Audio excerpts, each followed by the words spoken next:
Good evening. I'd like to call the City of Fairhope Board of Adjustment meeting to order for August 19, 2024, and I'd like to introduce our board to you. Brian Baker. Donna Cook.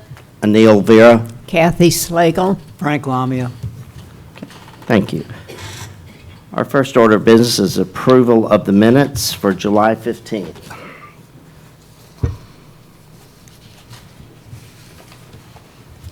Make a motion to recommend to approve. Second. Okay, all in favor? Aye. Okay, now, I abstain, I was not there. Okay, our order, we have a couple of different items for the agenda tonight. The first one will be a BOA 24.07. It's a public hearing to request the owner, Walt Bolton, for a special exception. And staff, if you'll get us up to date on that, please. Mike Jeffries with the City of Fairhope. So this is the case we heard a couple months ago with the outdoor sales lot. We went back, Mr. Bolton reached out to an attorney, doing some research on the property to try to find if there was access. Indeed, Porter Lane, that area of property that is not City of Fairhope right away, was not county right away. It's a private property that we're uncertain of who that owner is. The request is for a special exception for an outdoor sales lot. It's wanting to store outdoor vehicles. The original plan showed that the entire lot was going to be virtually the entire lot cleared, graded, graveled for that use. Upon a resubmittal of a site plan, as you can see on the screen here, the use that he is currently only requesting is going to be for 2 parking places. Is all he needs for the minimum requirements, as he stated in the last meeting or 2 meetings ago, for his license from the state. The property on the screen currently does not have access from Porter Lane. That is the official address. It was given for the building permit that was submitted, but Porter Lane is a private road. On the map viewer, you can see there's the black line kind of that runs through the name of Porter Lane. That's the county center line data showing the center line of the road. So the beginning of Porter Lane doesn't appear to exist actually in the section of road that is shown there, but to the south through the neighboring properties. The tree ordinance was applicable. We kind of discussed that at the last meeting, where heritage trees are protected. The current site plan showing that just the 2 lots or 2 parking spaces on the southwest corner of the property is the area of disturbance. Now the use goes with the entire portion of the property. So as where he's reflecting 2 parking spaces only is what is needed, the use goes with the property altogether, not those 2 spaces. So in the future, the property could be further utilized for storage for outdoor sales of any type, even other than these cars that he's looking at. You guys received, we sent you via email, the letter sent by Alan Lipscomb that Mr. Bolton supplied to us. I have included that in the presentation as well. The first sentence was that they had looked at access from Greeno Road. The confusion of where the site plan was showing access coming in from the Ingleside Street. We received another revised letter right before we were packing up to head to this meeting. And I believe Ms. Cindy handed you that third revision to that letter before the meeting had started. These were some of the diagrams provided that those letters referenced. On the left was the parcel information from Baldwin County's website. The other diagram was a highlighted section showing the property in yellow and a portion of Porter Lane extending east to Greeno Road. Staff's recommendation is still denial for the proposed exception to allow the outdoor sales lot. It's zoned M1 light industrial due to the lack of access and excessive traffic that would be generated along Porter Lane if legal access was cleared through the surrounding residential neighborhood. Staff is present and available to answer any questions that you may have, and Mr. Bolton is in attendance and can answer any questions as well.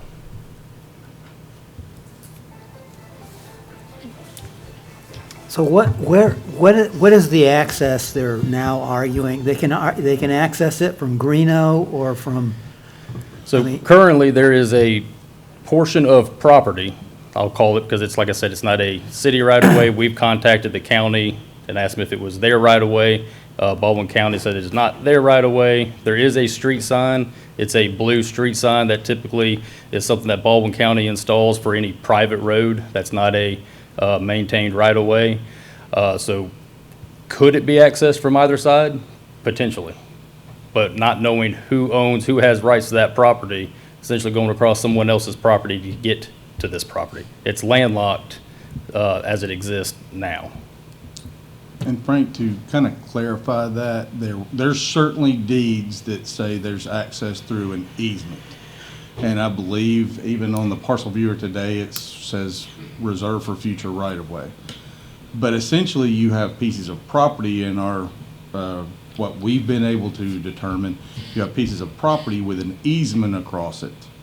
And the real question is, are those private property owners? And some of this goes back, to government subdivisions. There's court orders we don't have access to. That 1926 is one referenced document. But you kind of have these deeds that you've seen some of the language of less than accept a certain piece of property. So that falls back to the heir that wrote the deed. There's a lot of confusion here, but this is essentially through private property, not a right-of-way. And that clarification is really a civil issue of going to adjacent property owners and what can happen. As Mike showed, that road, the access road right now actually comes south of where the Porter Lane 20 feet is. So that, for all we know, those people accessing the lane right now could have agreed, hey, we don't want to use this 20 feet, we're going to use this. And there's another agreement. There is a church right there, and the front door is really close to this 20 feet. So that's some civil issues that need to be worked out between private property owners before I think we can rule on whether that's a permit, a use, or anything. And that's what we were asking clarification for. In the letter we do, it says Porter Lane is access, but we haven't heard from any of the other property owners that basically own the land where that access is.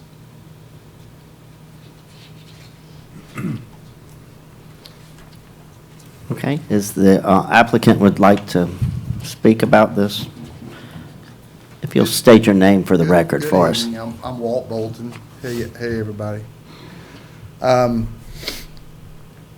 So I own the property.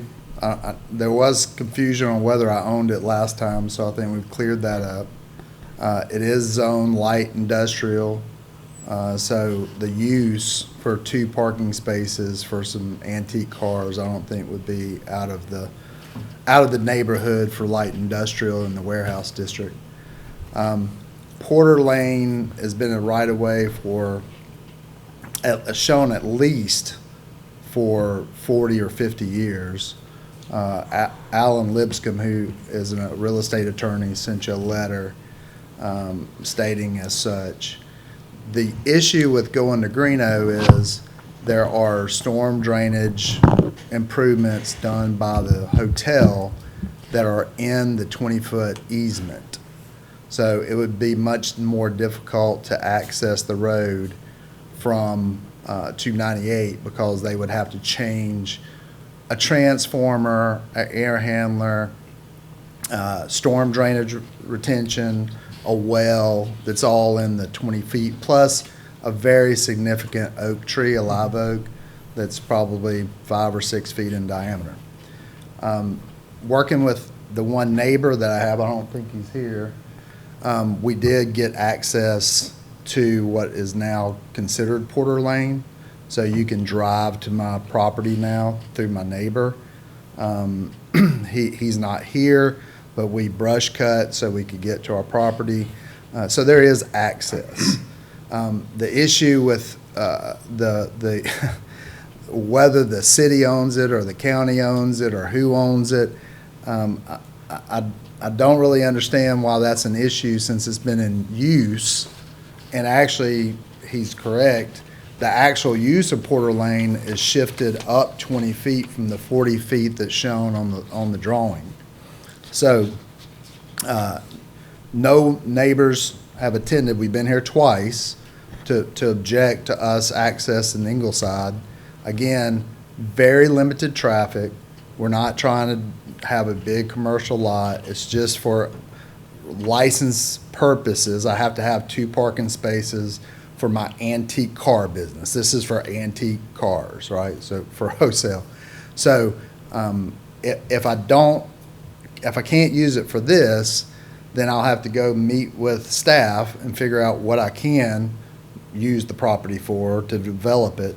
And then I'd have to figure out what, since I don't know what answer they want on this right of way, that's true. It's not claimed by the city and it's not claimed by the county, but that doesn't mean it's not a right of way, right? So the gentleman that's my neighbor that allowed me to brush cut to the road, he's been using it for his driveway for 20 or 30 years. So I don't know what I need to do on that regard. So I would just say, whether you vote for it or not, I would like to know how, what do you need, right? I've got title search that we did going back 40 years that showed it as a right-of-way. I have a letter from an attorney that's a real estate attorney. We called the county too. They don't claim it. There's a blue street sign that says Porter Lane. So the church is only in on Sunday morning. Nobody's going to be bothering them on Sunday morning. We don't work on the weekends. So, at most, we would only have 2 or 3 cars going back and forth during the week. So, Question. any questions? I'm confused as to its use. You talk about 2, place for 2 cars, Yes, ma'am. antique cars, and Yes, yet ma'am. your information says outdoor sales lot. Yes, So, ma'am. So in the state of Alabama, to have a wholesale dealer license, you have to have a piece of property that's not shared by another business and have at least 2 parking spaces. The cars that I deal with are, you can ask Anil, they're old, right? It takes a long time to get them cleaned up and fixed up, so I need a place to park a couple of cars while we're working on them for months, right? And then once they get done, then we would maybe sell them. But for me to have my license, I have to have 2 parking spaces on a piece of property that's not co-located with another business. So I guess this question's sort of for you, but also for staff. If it's just a parking space, is it really a parking? Like, is this turning to zoning parking versus it being a actual use of a business? Like, I'm a little bit confused about that So part. I think both of those, both questions, the outdoor sales is a use within our zoning ordinance that requires Board of Adjustment approval. So any kind of outdoor sales, you saw this on a review of the golf cart, 2 golf cart stores, the plant shop, those were a similar use. Any outdoor sales within the zoning ordinance requires Board of Adjustment approval. But So what I'm it's- hearing from you, Paul, is that you're actually not going to use it as a place where you're going to bring customers to sell. You're going to use it as a Right, storage place. but I have to be able to, Call it so that. the state requires me to have a letter Right. from the city that says I can sell cars from this location, Okay. right?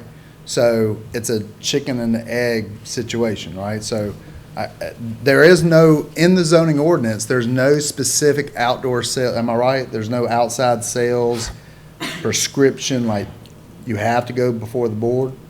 Yes.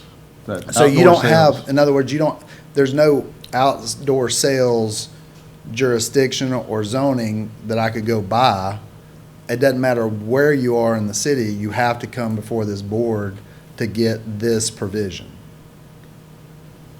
But you're not going to sell. I don't know if every zoning Yeah. district has that, I can't confirm, but Yeah. M1, it is a use. I understand. So Yeah. in a sense, I think what it comes down to is, as staff, we're looking at this outdoor sales use as a use that is being proposed, and we're looking at it as if, hey, lots of cars are gonna be out here.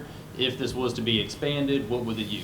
Where Mr. Bolton is simply using it as, hey, I just need something on paper that says that I'm using this, so the state gives me a license. because he's working on cars somewhere, not on site here. So to have 2 spaces as temporary storage facility for 2 cars that are off-site, I'm not sure where the cars are being. Right, well, I had a license refurbished. last year, right, at my other location, which is 766 Middle Street, but the state changed the rules.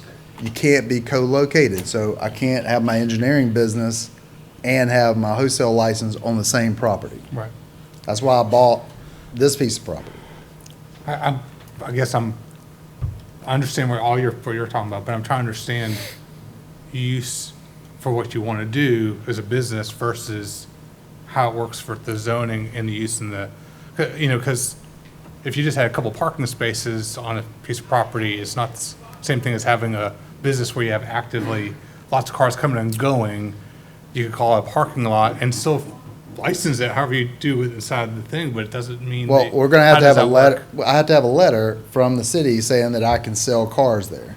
So Mike is correct in that, if you say you can have a parking lot here, I could have more than 2 spaces, but I would have to come back, I would have to ask for a land disturbance permit. I'd have to go through all of that to get more than 2 spaces anyway, even if I have my wholesale license, right? That's not You would make- exactly accurate. You wouldn't make me come back and get a land The- disturbance the permit before I use. did more work to the site? The use is something this board's ruling on, not the land disturbance Right. permit. If we allowed you to do this, you could do that. Right. Right, but I would have to, what I'm saying is, if I wanted more than 2 gravelled spaces, I would have to go back to the city. I would have approval of the use, Yes. but I would have to get a land disturbance permit and a Right. site plan Which is approved. everybody does, Yes, sir. Yes, So sir. you've gone through, if you get through us, then we've approved you to put whatever, how many cars and turn it into a sales lot. Right, You could sell it in 6 months and somebody else would have that Right. approval would go with the land, and right? there's no neighbor looking at this lot. Okay, so the back of the lot is Dr. Peterson's medical complex. The north side of this is the back of my property, which is a metal building. The south facing part of this are woods that are undeveloped. And the west side of the property are woods that are undeveloped. So there's no human being that's gonna look at these cars. Well, there's a house right across the street. There's a house down Porter Lane, but Yeah. they are not in direct line of sight. They're in line of sight at Porter Lane, but they have to look through trees to see the property. So this is the kind of question staff, there's 1, 2, 3, 4, 5 other parcels maybe 6 other parcels that access via Porter Lane only. So how are what's the access, well, your question is, how do I access my property if I don't Yes, use sir. Porter Lane? Yes, sir. So, and how do the other parcels access, are they using Porter Lane, I'm assuming? There is no argument that there is access. It's, whether it's 40, 20 feet is in debate. Yeah. But no argument that there's access to the property. It is a access easement from other property owners. And the first permit request I think we got in for the land disturbance was actually to bring dump trucks down from Ingleside and store those there. And we can't permit with, you're crossing other people's property. So clarifying that you have access for this use is all we ask for. That's ultimately what we're looking for. It could be that there's access from behind the Holiday Inn, it's really close right there. That might be, but again, that's the people that live Well, and have that. we contacted the Holiday Inn, they didn't respond back. My attorney contacted them, they didn't respond back, they just changed ownership. Again, there's a transformer that's in the Yeah. right of way. There's a lot of stuff over there. There's a lot of stuff, there's also a well, there's storm drainage retention. Yeah. And my neighbor gave me access to Porter Lane today. So you can drive from Porter Lane to my property today, all right? So, I've seen zero proof that this is anything but a right-of-way. Nobody's come to this meeting and said, no, that's my property. You can't access your property from my property, right? And again, I spent the money to have an attorney write an opinion. If we can't get past this board, I need some direction on, I mean, it's like pin the tail on the donkey. What do I have to prove if there's no document that says the city has the right-of-way or the county has the right-of-way, but it's been a common use easement for 40 years, who's going to make the decision? And Alan again, to Lipscomb's an clarify, attorney. Alan, in his letter, does not say it's a right-of-way. It says it's an access point. Again, we're not arguing that there's an easement. All we're saying is that is a private easement, and we need confirmation from the other property owners that that's crossing for a more intense use than what exists on Porter Lane. And that's what I don't agree. It's shown as a right-of-way on every map I've looked at, from the county to the city. Have you tried to talk to these landowners? I can't about get a getting- hold of them. All these letters went out, they're not here. So either they don't care, or they don't have a mailing address, or they didn't get the email, the letter, right? So again, I mean, they I'm a live private there. property owner. I have a piece of private property. There is, on a map, it says right-of-way, right? I need to access my property, okay? No one is stopping me from accessing my property as of today. Nobody's arguing that I can't use Porter Lane. All I'm asking for is 2 parking spaces so that I can renew. I'm not getting a new license, renew my state wholesale license. That's it. That's all I'm asking for. Go ahead, Frank, I'm That's sorry. not actually what you're asking. You're asking us to allow you to have outdoor sales out there. That's sort of my dilemma, is that, Yes. is there another way to do this? I mean, No, I mean, where's the outside sales going to hurt anyone?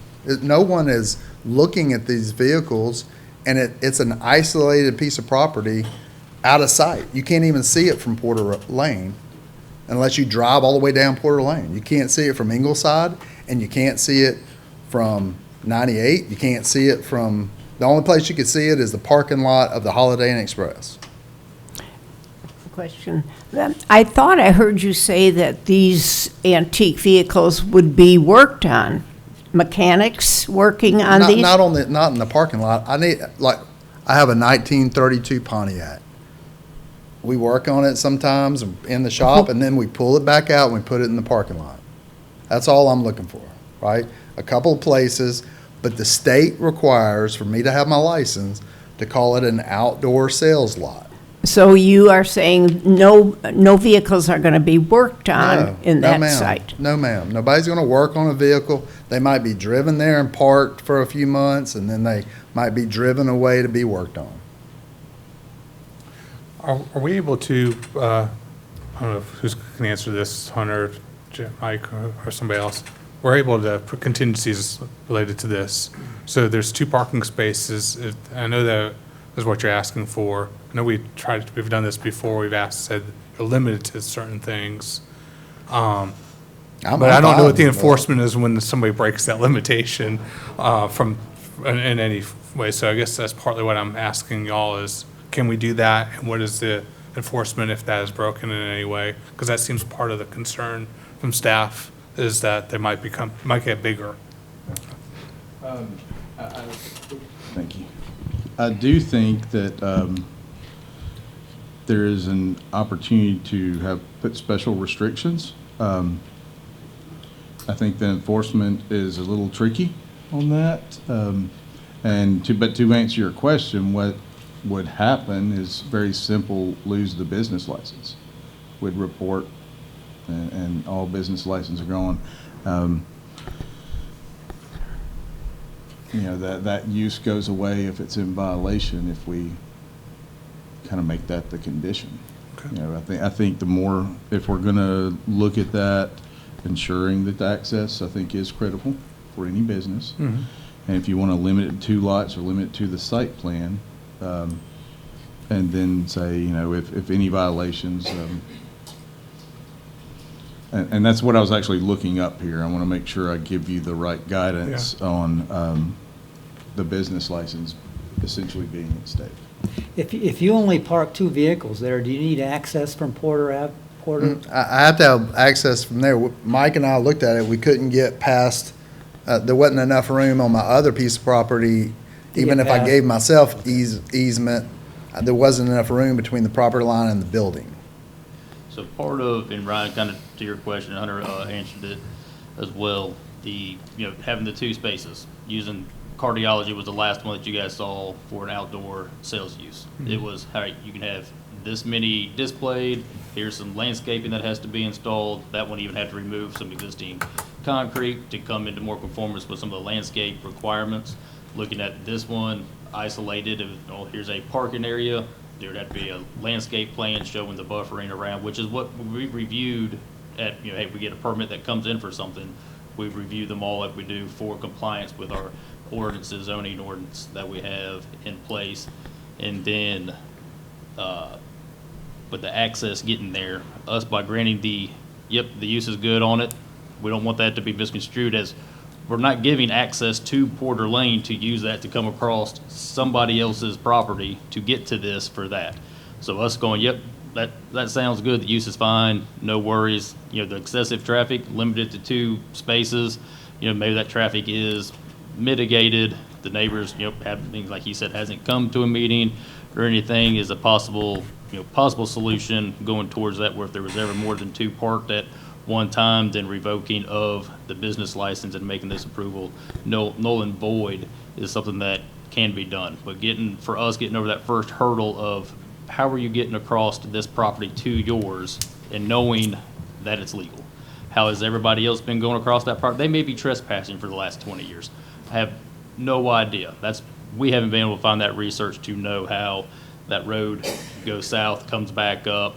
Was it an old trail? Is it prescriptive?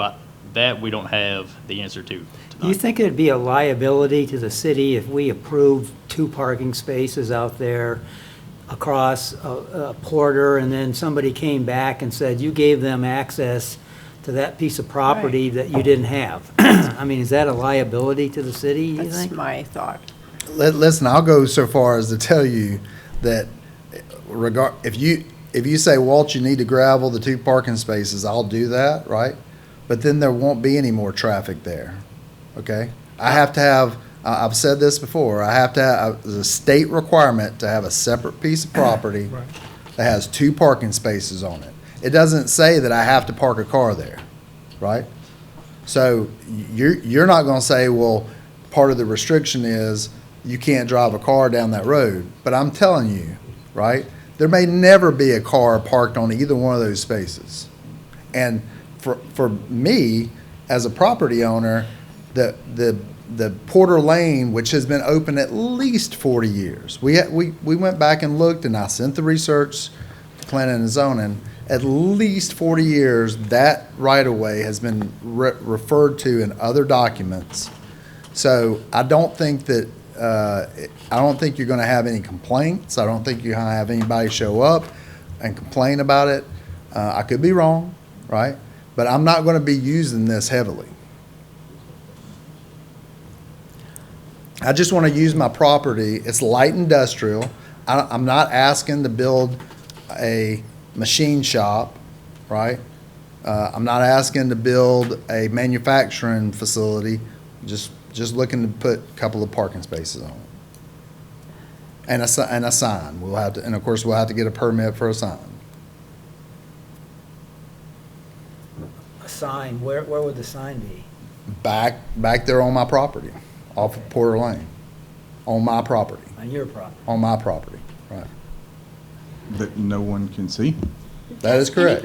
Does anyone have legal access to Porter Lane? How are the others? Is So it deeded? there is essentially, in the Baldwin County Highway Department has a section, and their engineers do title searches, and they have all their records. So we reached out to them. Obviously, that's not a city right-of-way. So we reached out to them, and they did their research, and they said no one has ever turned that over. So it was reserved, and even the tax map right now says reserved for future right-of-way. So. No one's paying taxes on this property.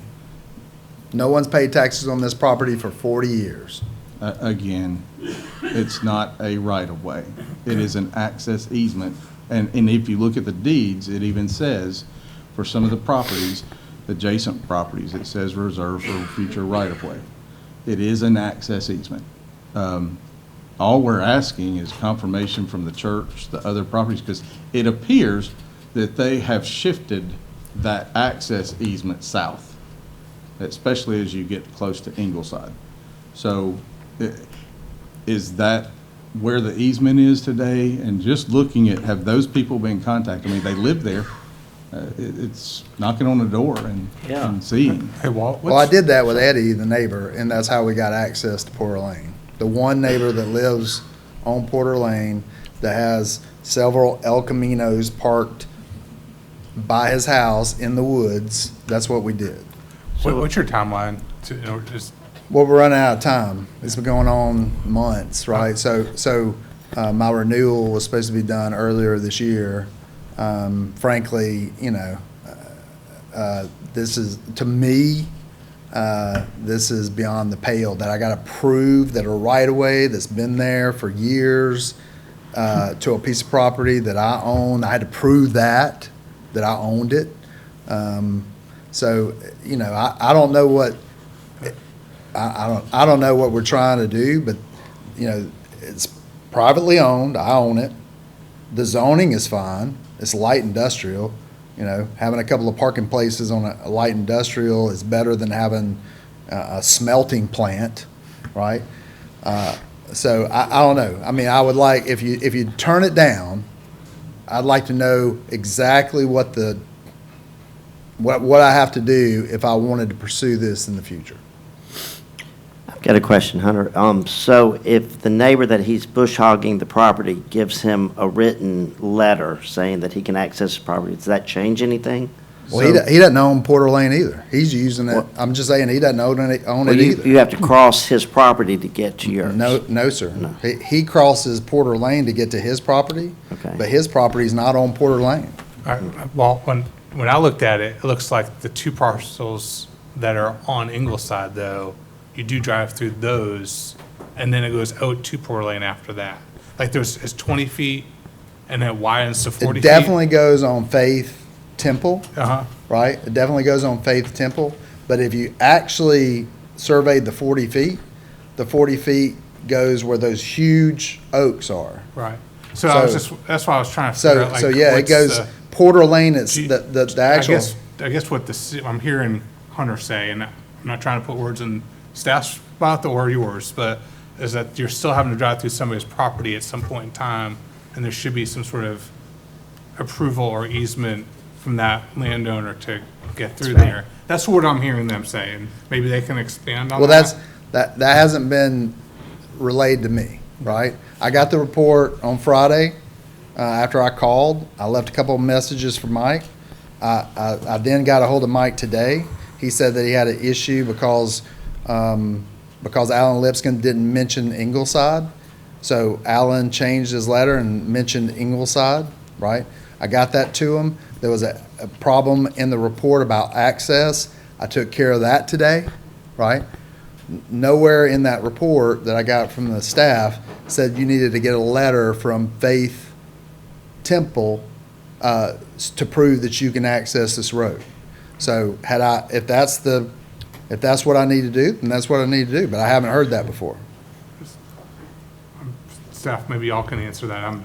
That's sort of. And Chris Williams, city attorney, I have not reviewed any of the title work, okay? So I'm coming in cold at this. But what I'm hearing is it is not a publicly dedicated right-of-way that's been accepted by Baldwin County. It is not a publicly dedicated right-of-way that has been accepted by the city of Fairhope. It appears that there is concerns about access over private property, whether he has partial access. It sounds like there may be a reference and there may be a road there, and his neighbor may have let him cut some trees down, but that doesn't mean they had the legal right to do that. That also doesn't mean they had the legal right to access it. So I think concerns of staff are legitimate. If this is a zoning request for commercial use for auto sales, that proper access is important. One solution for a landlocked property owner is a lawsuit for all the property owners that are involved, where a court would set forth the access and right of way. Another solution is getting all the property owners together to some sort of joint agreement or joint document that's recorded and runs with the land that entitles certain Right. property owners that are involved in that process to access. To answer the other question, you can condition your approval or your decision tonight based on the fact that you have special conditions or special circumstances you want to attach to your decision. What I would say is, it's my understanding that the board previously tabled this decision, and so either the applicant has to consent to it being tabled further, or the board has to make a decision tonight, whether or not to vote to approve it, to deny it, or to approve it with certain conditions. And if you do vote to deny it, I would suggest that you specifically state the reasons for your denial decision. What I would ask is that you approve it with conditions, and then let me, maybe the Holiday Inn Express, instead of them having to remove about $250,000 worth of infrastructure so I can put my access into 98, maybe they'll just give me access through their parking lot, right? Or maybe I can just get, go see the pastor of Faith Temple and get a letter from him. So if that's all that you require, if that's all I need, I would request that you do it conditionally, and then let me go do my homework. And the only thing we can't, other than, I think the Holiday Inn, that one's pretty clear in the title search that or the rough amateur title search we did. That's clear. You got a one-person answer from that one. But there are court orders, there are more than one property owner coming from Ingleside. And there's some court orders out there that we didn't see. We don't know what those state. So there would be multiple property owners coming from Ingleside that would have to be cleared up. And I can't guide on that one, so it's hard to make a specific condition there. But, So what if we decided that we would approve it conditionally on legal access to the property, either from Ingleside or from 98? But what would the language be that he has to provide that he has legal access? It's a lot harder from one side than the other, probably, but, we don't, do we have a problem? If he provides legal access, do we have a problem? Two cars conditioning on that, and we have legal access, and each of the a lot of times we don't have clear title information. Who do we get permission from? I think the Holiday Inn would be an easy one. Right, well, that's not our problem. That's his right. problem. And that's what we've been asking for. I would rather see him do the legwork and table this until he gets permission, written permission, legal permission from all the landowners. Then he can come back with that proof, and then we can look at this again. And that would, for the specific change in use, while the zoning is there, this is a conditional use. So I would ask Yeah, for the specific. I don't want to waste y'all's time. I would like a vote, right? So if it's conditional, then it's up to me, right? If I don't meet the conditions, then it doesn't happen, right? So if you vote on it and you approve it, then it's on me. I'll go do my homework. Either I'll get it or I won't. But I want to vote. I don't want to. But I think the homework has to be done first, and then Well, come I thought I'd back done the homework, right? No one asked me. from all the landowners. No one had asked me to get approval from either party prior to being here, and this is the second time I've been here. And I gotta and Michelle, you can clarify, because I think I just asked this today. What was the questions? And I think there was an email even from July 17th that there was gonna be title search and all of that provided to us. Since Friday, we've got 3 copies of this letter. And that's, other than some deeds we already have, that was it. So, I did to say provide we the didn't title know- search that I paid for from Ben and Lipscomb. It might not meet their satisfaction, but I did provide that research to them. No, Yes, we sir, I did did. not get that. Yes, sir, I did. You need agreements from property owners that allow Right. you access. Well, now that you're saying that's the rule, then I'll go get it. But Okay. no one asked me that until now. So, But the statement before was it's a right-of-way. We've done the research, we have the proof. It is a right-of-way. So that's what we were working, public right-of-way. And it's not. we did not get that proof, so it's hard for us to say, okay, then here, option B is Right. this. So until we got this letter, we were waiting on the answer to, it's a public right-of-way. And it's not. We do not have that proof. Walt, how long would it take you to get permission from? Well, I mean, Neil, you The- do the this for a art. living. If no one responds to you, you might not ever get it. If you- I mean, if- it if sounds like you're there's going to a go to the trust- Holiday Inn. Well, the probably. Holiday Inn, I've had a lawyer call them and send them a letter and they were non-responsive. Okay. So who knows? I mean, I know one gentleman, Right. but I can't say all of them, right? And whoever owns the contiguous property, we might, if there's in a trust, we might not ever get an answer. So what I'd like is a vote on the conditional use. You know, either I get it or I don't. But even if you approve conditional use, I still have to go get the approvals to access the property. I make a motion to approve with conditions of 2 parking spaces only and requirement of legal access to the property By all the property owners. by whatever property owner is required to, in order to get to the property. It might just be one, might be many, I don't know. Whatever legal access is required to get to the property. I second that. Okay, we'll take a roll call vote. Looks like, May I ask a Well, question just to sure. clarify? Yes.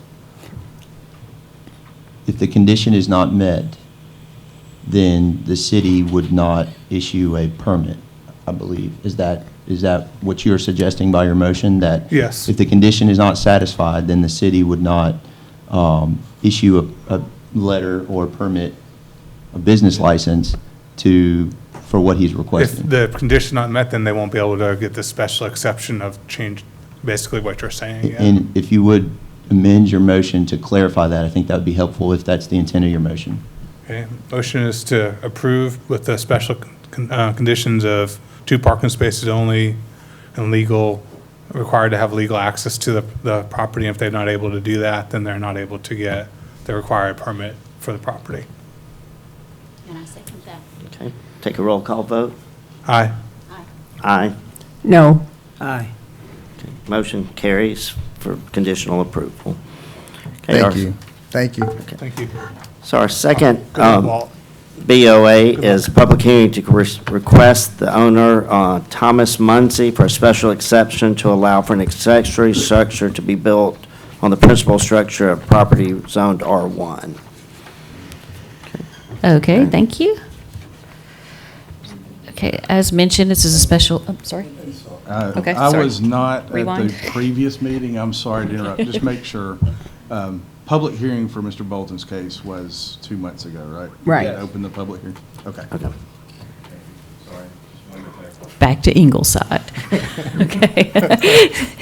So, a special exception to allow an accessory structure to be built forward of the principal structure on the street side.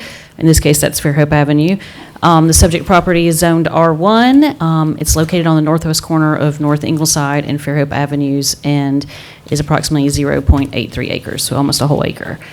And there's a special exception to hear and decide special exceptions to the terms of this ordinance upon which the board is required to pass under this ordinance. So there you can see it's a rather large corner lot. It is a legal non-conforming lot. It doesn't conform to the current setbacks for the R1. It was actually platted in 1969 with different setbacks and under a different operating rationale than what we currently use. So it's a subject, the property's a corner lot. In 1969, corner lots were platted with 2 front setbacks of 40 feet each. So 40 on Ingleside and 40 on Fairhope Avenue, which is not what we do today. This is actually what we have today. And it's 20 feet in R1 these days. But, so North Ingleside is considered the front of the subject property, so the address reflects that as well. And since that is considered the front, we consider today the Fairhope Avenue to be the street side. And under the current zoning ordinance, the street side setback is 20 feet, whereas this was platted in 1969 with 40 feet on Fairhope Avenue. So, like I said, it's non-conforming legal lot of record.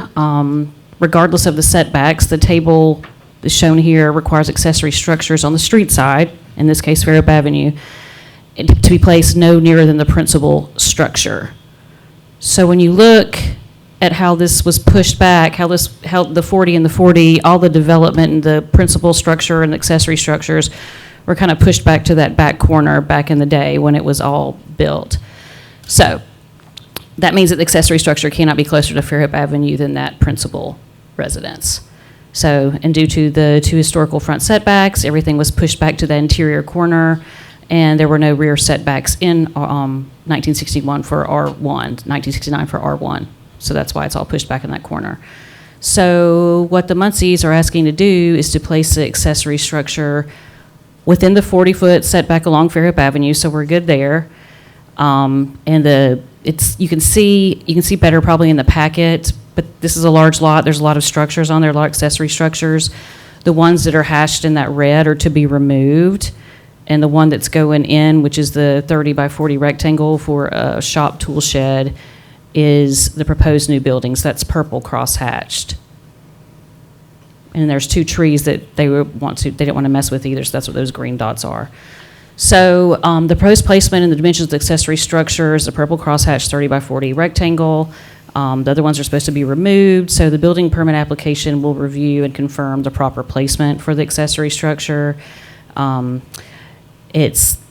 Looks like this is where it makes the most sense based on everything that's already there and the stuff that's taken down for this new accessory structure to go. And the lot is large enough to accommodate this and the other accessory structures that are to remain. So we recommend approval for this, the special exception, to allow the accessory structure to be placed closer to Fairhope Avenue than the principal structure. Are the Muncies here? Okay. Question. Michelle. It's described as being on the northwest corner. I mean, isn't it on the northeast corner? Yes, I took that from our things. Yes, you are correct. We have it wrong in our listing, so. Kathy, where is that? It's on the top of page 1. Yeah. Okay.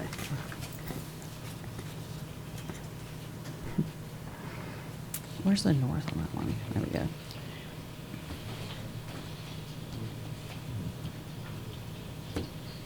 Okay. So it should say northeast corner. Correct.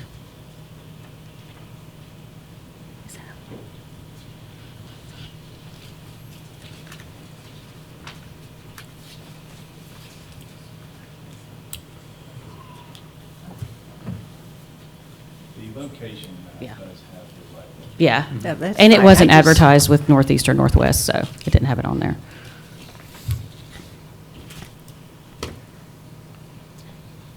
Is there any other questions for the staff? Okay. If the applicant would like to come up and say anything else to us, if you'll state your name for us. If you'll come up to the microphone, please. Hello, ladies and gentlemen. Thank y'all for taking my time, or your time, to hear me. What I'm requesting is to build, to replace an existing wooden tool shed in the middle of the property on the Fairhope Avenue side. It's kind of a dilapidated wooden tool shed. It sits on an 18 by 24. It sits on an 18 by 24 concrete slab currently. And when I spoke with zoning and permits, they told me that due to current zoning laws that I would not be able to improve that, but that I could apply for a permit for a new structure at the back of my property. Our house was built in 1902, and it has very little storage, where my wife and I, we have 3 small children. And we're looking for something to be able to have for storage, tools, things of that nature, lawnmowers. The existing wooden structure that is there is a little bit of an eyesore. In the corner of the property, if you'll look, there is a red aluminum Lowe's-type shed on the corner that you can see. It is a little bit of an eyesore as well. So I have asked and said that if I'm able to put this in, I'll remove some of the eyesores and put in a newer building. And the city had just said a 30 by 40. I'm not planning on going that big. I would like to do maybe 30 by 30 or even 30 by 36. But that is what I'm requesting, is to place a new shed in the back of my property. Okay. All right, thanks. Is there any questions for the applicant? The new structure will remain behind your white wooden fence on the Fairhope side and on the Ingleside side? Yes, ma'am. My entire lot is fenced off. We have a Right. dog and then we have a pool. So our entire lot is completely fenced off. Yeah. Yes, ma'am. Thank you very much. Yes, sir. Thank you. I'd like to open this to the public portion. Is there anybody from the public that would like to speak for or against the request? Okay, if you'll come up to the microphone and state your name for us, so we're being recorded. Thank you. My name is Richard Caudle. I live at 57 North Ingleside Street. I'm a neighbor down the street. I don't object to, I wonder what he's going to use the building for. Is it personal usage or is it going to be commercial? Okay. Applicant, would you mind stepping up and talking to the microphone so you can address his question? Yes, sir. The building would be exclusively used for, to house my tools, storage of clothes. We do have a golf cart that I would like to park inside of it. I need to park a lawnmower inside of it. The current wooden shed that is in the middle of the property on the Fairhope Avenue side is basically in ruins. And when I asked to improve it and to make it better, I was told that that would not be able to happen because of the new zoning laws. So that's the reason for this. There would absolutely be no commercial use of this. This is just strictly personal for me and my family. And it's personal use, I have no objection. Okay, thank you very much. Is there anybody else from the public that would like to speak for or against it? Okay, we'll close the public portion. Do we have a motion forward? I make a motion to approve, BOA, Second. As stated? as stated, Okay. BOA 2410. Okay, we'll take a roll call vote, and we have a second from Second, Frank? yep. Okay, roll call vote. Aye. Aye. Aye. Aye. Aye. Motion carries unanimously. Thank you. All right, our next agenda is BOA 24.10. It's a public hearing to consider the request of the applicant, Mac McKinney, for a special exception use on appeal to allow for a hotel on the property zone B2. The property is located at 301 Fairhope Avenue, which is the old Fairhope Hardware. I appreciate it, Mr. Chairman. I so- do apologize here. We have, we did receive a request on Friday to table this, and we did not prepare. The applicant had prepped over the weekend. We didn't get a response back on Friday afternoon that we acknowledged the request to table. I think we let y'all know on Friday, but they did not hear about that, so I think it's wise. I would invite the conversation and have for months, so I do appreciate that. The dilemma we have is we didn't have a chance to put our normal slides together for this. You can see the slide and still has tabled on this agenda item. We did put some site plans in here, so I'll kind of go over the request. You did see it's a long agenda, a staff report. A lot of that focused on parking. So, I think the tone of that was not necessarily opposed to the hotel use at the staff level. It's just kind of the parking not being addressed. And as you saw, some of the applications require other review authorities, whether that's the parking authority, planning commission, city council, and we did take a look at some of the inventory of parking around there, and, within that 300 feet, there's one on-street parking space for, 1-to-1 ratio, oddly enough. There was 82, I believe was the number, businesses, and 82 parking spaces within that. That's not a surplus that we should be looking at. So the zoning ordinance does say on-street parking can be credited, maybe, and then the criteria for any use review is what's the impact on adjacent properties, on the neighborhood. So that's what we kind of looked at there, and didn't recommend that one option of just counting, because it's a 2-to-1 ratio as well. So 27 parking spaces would require 52 credit for the 52 on-site spaces if we just use that solution. There was a couple of other options. One was an off-site parking, another property on Magnolia. That was removing the existing building and turning it into a parking lot, and we feel that is the appropriate parking district, zoning district for that. So that, as a zoning change, would go through the planning commission, city council. And then the other option was use of reserve some of the existing parking deck spaces. And we kind of talked about that 1-to-1 ratio we spoke with on the parking in a hotel. That came from the Hampton Inn reviews. So that was, what is required, was obviously one of their first questions when we first started speaking about this project, what would be required.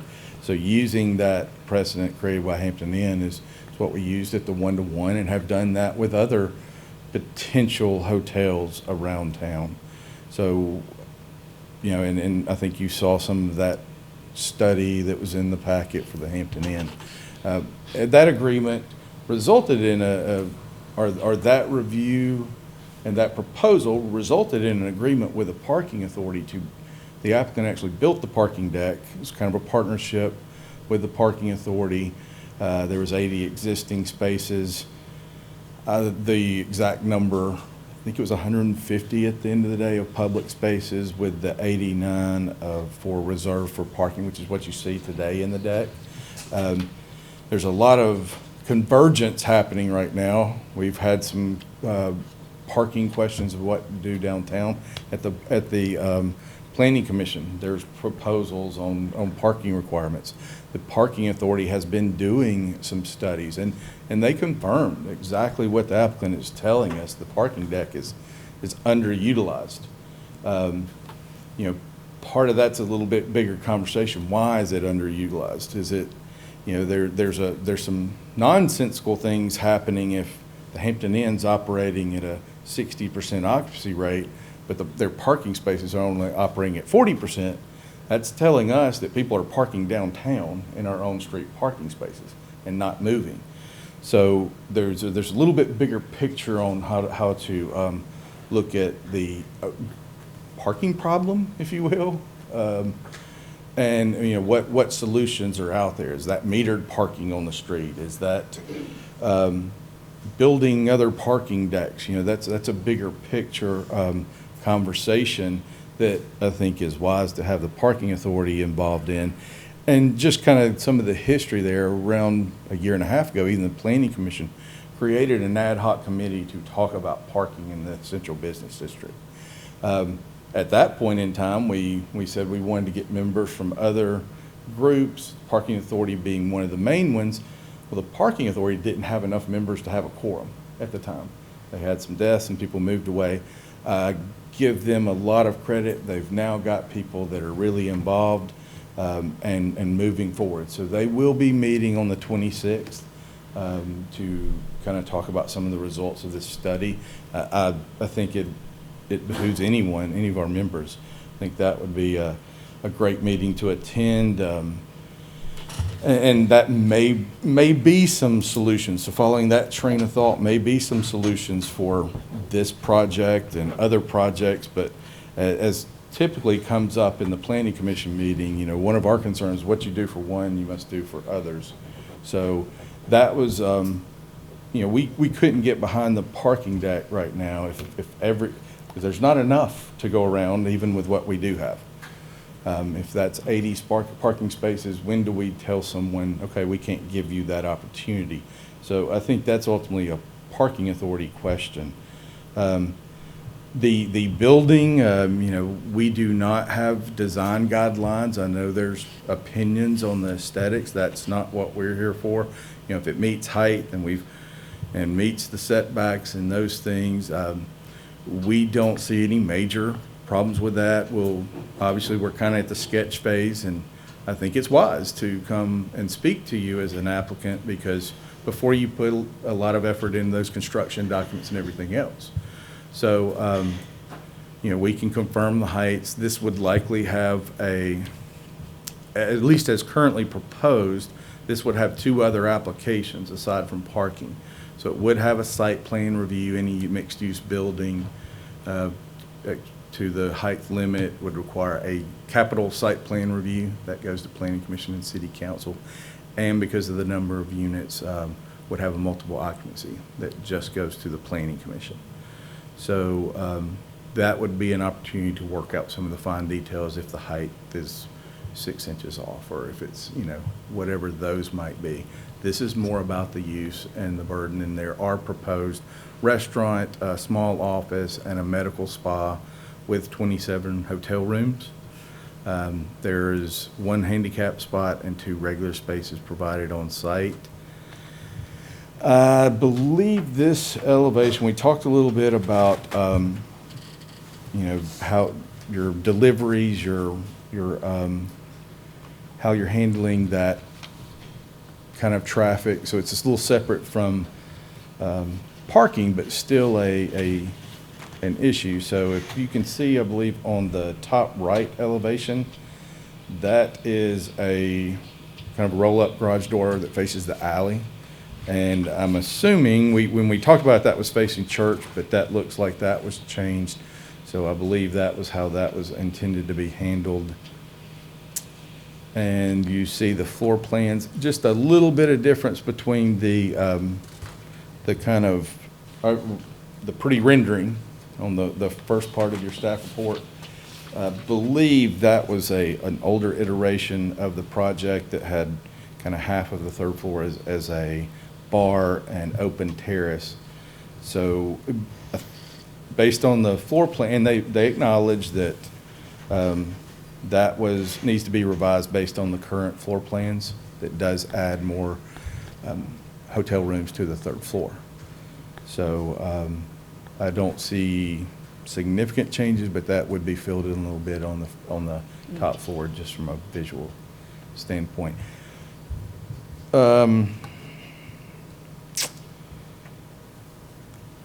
I'm going to kind of leave it at that and turn the mic over and let the applicant present and ask questions. And if there's any specific questions in the staff report we need to get into, we're here for you. So we're not voting on this tonight, right? No, it's tabled. It's right? tabled. So, no, we got the request to table. I think you could vote on this tonight. It may be after the conversation with you and the applicant, we're all in agreement to table it and work out some solutions, but I hope that's the case. I think there's you know, a root of a good project here if some of the parking challenges can get resolved. So I'm certainly, and I think we even said that in the staff report, you know, if this can be tabled and worked on, and what those solutions might be, the use might be okay. It may be that the intensity is reduced a little bit. It may be there's a parking problem or parking solution found in one of those other options, working through those processes. But I'll leave that kind of option to the applicant if they would like to table. Just for clarity, we're voting on the conditional use for a hotel on this property, Right. correct? Right. That's what we're voting on. And then if we can either apply the special conditions about parking or not, or that could go further because when it takes the next step? Like if it, does that rely on us to make that decision, or is that decided upon as planning commission or city council, or how does that, like if we say something now, does it get overridden by planning commission potentially, or like how does that work? Potentially, I mean, the use is in and of itself tied to parking would be one that I would recommend we have kind of a solution for and not condition that on another. But I'm also in no way, shape, or form am recommending that we just give them one shot at presenting and then deny it. I think that they need the ability to work through some of those options. And I fully support that. So what we would actually, if we're going to table it, if that's what you would like to do, I would recommend we table it with specifics so they're not having to come in every month if they haven't heard. And, we table it for 6 months. Now, if they figure out a solution next month, they can come in earlier. So I would, if we're going to table, I would give them enough time to work through some of those. It's like parking authority only meets once a month. An application for zoning can take 2.5 months. So depending on which option they explore. If we vote to approve the special condition of the hotel and they remove the other uses on the property, for example, would it have to come back again? Like, because I understand, like, if it's only one use, then it would not be a you change the requirements to site plan review and things like that. Right. And very similar to the Hampton Inn, that's a little bit why I wouldn't recommend approving with conditions, because I would ultimately like that to request that be tied to a specific site plan. Once those are, and it may be that I'm completely throwing things out, may be that they can come up with an agreement with a parking authority, but it's only for 25 rooms. So their plan is reduced to 25 rooms instead of 27. And that's what we ultimately approve. So the use be tied to, what uses are in the building. And then if there's some major change, that comes back to the board. I don't understand why we don't honor the request of the applicant and table it. And, It's actually the applicant would like to present. oh, So. well, that's not what it says. And that, I think like I said, on Friday, it was a little chaotic. And we did receive an email to table. I talked to you guys, sent y'all confirmation. We didn't get back I to never heard them, about so they thought we better be prepared anyway. So they prepared and would like to speak with you today. So. And it was publicly advertised and noticed, and they're here, and so there's nothing wrong with letting them speak and letting them voice. If they still want to table it, they certainly can. If y'all want to table it or jointly table it, you certainly can as well. But since everyone's here, why not have that conversation? And I think that's worth the feedback. I mean, y'all are a valuable part, so your opinion certainly matters to the process. Okay, is the applicant would like to speak to us about the project? Just state your name for us. Yes, good evening. My name is Tamala Prickett. And I'm Mary Wells. Thank you very much for meeting with us. Everything he said is correct. We did ask to table it because we had gotten the feedback on about 2 days before this meeting on Thursday. And so on Thursday evening, we sent an email saying, oh gosh, we didn't realize we had all these issues. We want to table it, and then we never heard back. So on advice from our council, they said, ooh, you better be there. So we spent the last 72 hours hustling up some very important questions we have for y'all, because we have been meeting for over a year, and we really haven't gotten anywhere with regards to the parking solution. We want to provide a parking solution. We are very well aware that parking downtown is a problem. We just feel like we're not getting great answers as far as what is going to be required. So we're hoping that you guys could help us with that so that we can provide a solution that would work for everyone. But before we start, I just wanted to say who we are, because seems to be a lot of talk in town. We are not a big development company. My name is Tamala Prickett. This is my husband, Daniel. This is Mary and Dusty Wells. We've all, Dusty Smith, we all live in Fairhope. We raised our kids here, work here, part of the community. We love downtown just as much as anybody else. We really came together. We didn't know each other that well. We came together in this project out of excitement for doing something on that iconic corner in downtown that would be not only beneficial to tourists, but also to the residents of Fairhope. And what we've come up with, we're really excited about. I mean, it's not a huge hotel. It's only 27 rooms. Downstairs would have a restaurant, bar area with kind of a gift shop that would service the hotel. Also, it'd be welcome to all Fairhope residents. The restaurant downstairs would also service the rooftop terrace, which again would be open to Fairhope residents. And, you know, we've gotten a lot of feedback from people that have said, God, having a rooftop terrace would be awesome. So, you know, when we've gone through all this, basically what we're saying is there are going to be two uses, a med spa and a hotel. And we've been told we need essentially one parking space per room. And so we've gone through all kinds of different solutions. I think the best solution is a piece of property that is contiguous to ours. It is only separated by a right-of-way, and the person has agreed has a permit to tear down the building. The biggest concern we have is we were told in this report that it would need to be rezoned. We think there's some questions whether or not it actually does need to be rezoned. So our question to the board is, if it doesn't need to be rezoned, do you have a problem with that piece of property housing the parking?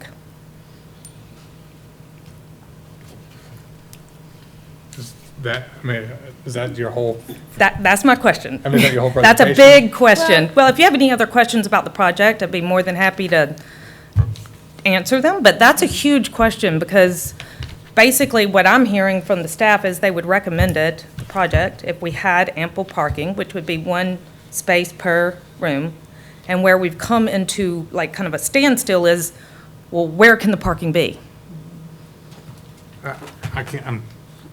This is my individual, not speaking for the board, but, I mean, I think if we have a solution on the parking, whether it's that parcel or a different parcel or parking deck, I think this is I think it's a great project. I think, you know, another hotel downtown is a good thing for tourism and all those kinds of things. I think that's great.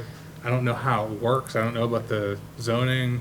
I don't know about the rights. Right. I mean, I don't know, like, in your leasing. Right. How long does that go with the building? Well, we and would like the perpetual actually- use of it. There's lots of things. Questions, correct. That just bring up more questions. Right. So I can't Which say is- yes or no to that. Right, which is why we wanted to come here, because if the appropriate authorities determine that it does not need to be rezoned, it's our understanding that the staff or the people involved would like us to have some ownership in the property. So there wouldn't be it wouldn't be a lease situation, we would own it. So we're just trying to figure out if we're gonna go down another dead-end road, or if everybody on here would be in agreement. Have you been working with the parking authority on these? Well, this is a different situation than the parking authority and the parking garage that we're talking about. So this is a piece of property that's zoned B2. No, I know where it is. Yeah. Yeah. And so if it's owned by us and contiguous with us, it may not have to be rezoned, P1. Okay, but they're sort of responsible for the grand parking plan. I mean, have you had? Right, but it wouldn't be considered a parking authority issue. And honestly, what the best person to talk about this is the person who owns the property, because they've done a lot of research on it. They're willing to come on Zoom and answer all these questions right now, as a matter of fact. But you may not want to hear all that. I mean. No. You know, there's like a grand plan for parking in downtown. Sure. Does this fit within it, and aren't they responsible for managing that? Well, it would be considered part of our property because it's contiguous to our property. Okay. So You it keep would not. saying that, but I don't understand how it's contiguous. There's a parking deck between your property and Well, that property. Well, there's an easement there. Yeah, so again, you're asking lots of things that Right, Can't, it's, right, we need that, all that information to be able to really Right. understand it. right. So, So if and this is just a question, if it is considered a piece of property that does not need to be rezoned, I mean, you can deny, obviously, the hotel for any reason because it's a special use. Our question is not, is it legally okay to build there to you? We understand that's not your job. Our question is, if we determine by the appropriate authorities that we can build a parking lot there, would you have any problem with approving the project with 27 spaces in that location?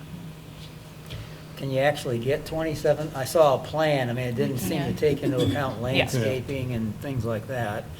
I mean, can you actually get that many when you follow the? Yeah, well, technically, we only need 24 because we can put 3 on site, but, yes, And that would be designated for the hotel? correct. And it would be valet parked. And it would be manicured, landscaped to meet criteria to beautify, and you would hope that as things would mature, you would walk by it and not even know that it's a parking lot.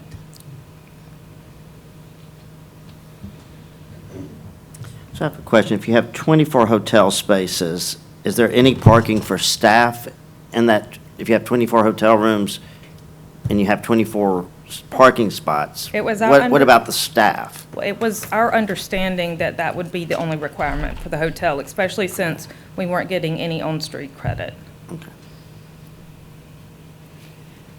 The staff would park similar to how all the staff that works downtown, where they find spaces. And my hope would be that they would utilize that 4th floor of the parking garage that sits empty.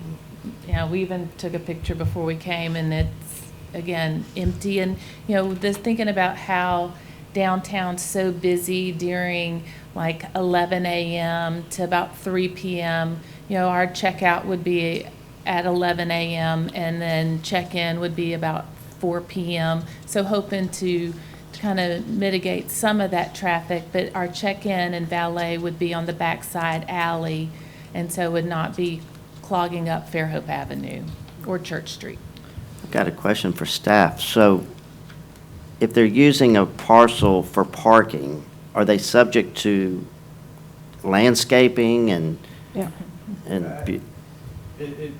We don't have the only parking zone property in the central business district specifically. We do have some around the churches down Section Street, but that's kind of a slightly different criteria. But yes, that would fall under the tree ordinance. There are some exceptions actually in the CVD, but some of the buffers, some of those things. We haven't looked at the plan to the level, you gotta be able to get emergency vehicles in. If you do, that's kind of what we rely on. A building department, fire access, things like that, so turnarounds. Dimensional stuff we didn't look at.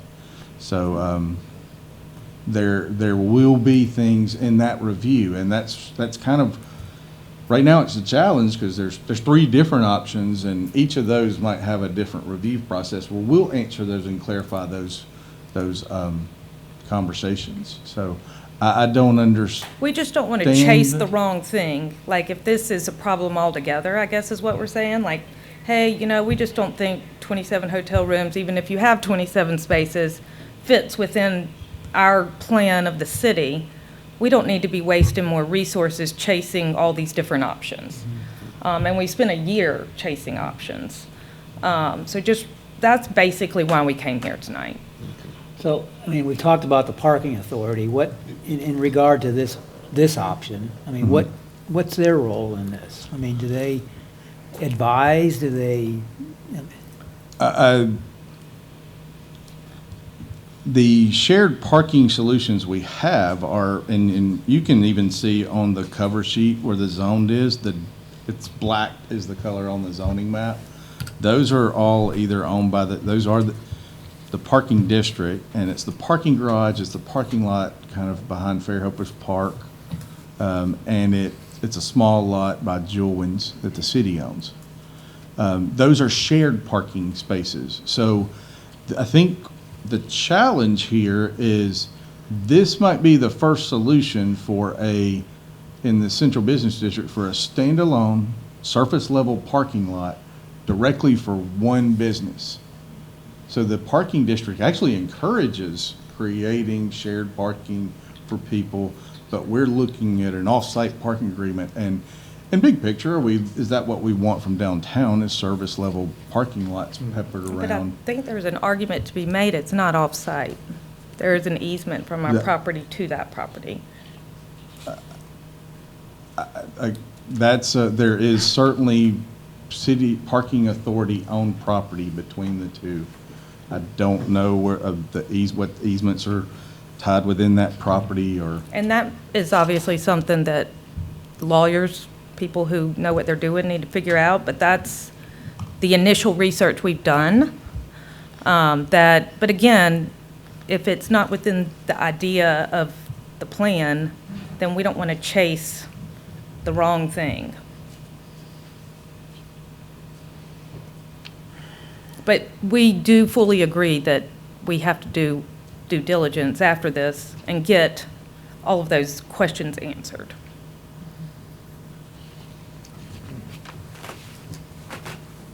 I'm not sure how we're supposed to answer any of this. I mean, as a board, we can't answer individually. Right. And we need all the information to be able to answer. I think the general statements from the staff before, which were that we need to have an idea of how to get to 27 parking space, whatever number it is. And I'm personally not opposed to an off-site solution or a creative solution of some sort. Okay. But I don't know what that is. I don't know if what you're describing is actually real. Right. I don't know if that's the right solution that works. I Right. don't, but I agree And with do staff you want that us to come in building with a one pond- solution or multiple solutions? I don't know.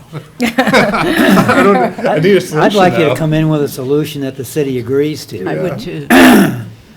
You know, I don't want to have to sit up here and debate 3 different parking solutions. Sure. Because it'd be And nice that's if you could been- work it out yeah. with them and come in here with a solution that everybody's sort of on the same page with. Okay. And it would, you know, and I don't know, I mean, the Hampton, the parking deck, I mean, I know you go up there and it's not always full, but I mean, is that when you go up, I mean, in my experience, you know, you gotta do like parking studies to really get a sense of how parking decks and streets are being used. I mean, it happens over a period of time, you know, parking studies, they count the number of parking usage in decks, you know, and that gives you, over a period of time, that gives you a sense of how really the deck is being used.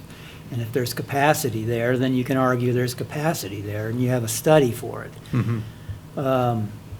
So, I mean, I don't want to have to decide this. I mean, it would be nice if you could agree with the city on what the solution is and come back, and, because I think we all like the project. I mean, Right. it just, Well, I guess we also wanted to make sure that, understand this is not a chain hotel. This is a locally owned Right. hotel. This is us, and this is my med spa in the bottom. And one of the reasons I kept driving by that building, and it made me sad that it sat empty so long, and that it has, you know, dilapidated. Because when we first looked at buying it, and it was as is, there was no inspection, it was an auction, and that's the way it went. I mean, you got what you got. And it was in such bad shape that when we got in there, because it has sat empty and holes in the roof, and trying to use those tax credits and talking to Montgomery and going through all of that, we would lose so much square footage because that back part's not original. And I know we all love that mural, but that mural is not an original mural either. So either way, that was having to come down, and it is crumbling. But I really wanted just to save that building, and the price to try to save it is just too much. It just doesn't feasibly work for us to be able to make the numbers work. So, you know, that's why we are here, to try to come up with options, and not just to do another, you know, condos or anything. We're like, hey, the Hampton Inn is that smaller hotel, you know, it's 89 rooms. We would just be another option that might be a little bit nicer, and that's us locally owned. So we just really wanted y'all to see who we were and that we really love this city, and we want to make sure what we do is in its best interests. And that's all. We're fine with tabling the request. We just wanted, that does help us somewhat. So, Hunter, if we table the request, do we have to open the public portion of the meeting? Chris? And that's, I wouldn't think so. I would opening, I mean, I think the public can offer some valuable feedback as well. Okay. There's no ties, we mentioned there might be a 30, that's not applicable. Okay. So we can, after the public hearing, we can talk about the time frame of the tabling if that's what we want to do. Okay. I'm Brad Hicks, I'm the attorney for the applicants, and we would ask the same thing. We'd like to go ahead and open the public hearing since it's been published. Okay, Thank great. Okay, this time we'll open the public portion for this. If anybody from the public would like to speak for or against this project. You'll state your name for our record, Richard. Hi, I'm Richard Heiss, former CFO for the city of Fairhope. Been in real estate for 22 years in rentals, investing, developing, that kind of thing. Love this project. I love the opportunity to beautify our city. I like the plans that they have going. I think it's going to be a great opportunity for business and real estate and tourism and a lot of things. The property to park, the parcel on Magnolia, seems like a very clean and easy way to improve the parking for our whole downtown city of Fairhope type situation. So that's I don't have any financial interest in this project at all, but that's just my 2 cents. Thank you. Is there anybody else for or against the project? Good evening, I'm Wendy Butler. I am the qualifying broker and co-owner of Legacy Real Estate and Development. We are located in downtown Fairhope, and we are very excited about this project. As you know, hotel owners a lot of times turn into property owners. They end up moving here to Fairhope. They fall in love with Fairhope. So I think that that would be one of the reasons, of course, that I would love it. But also, I noticed today that there were several for rent signs in the windows of our businesses. And it just shows me that we need more people coming from other areas to buy things from our store owners. We need these tourists. So I'm 100% excited about this project. Thank you. Thank you. Is there anybody else?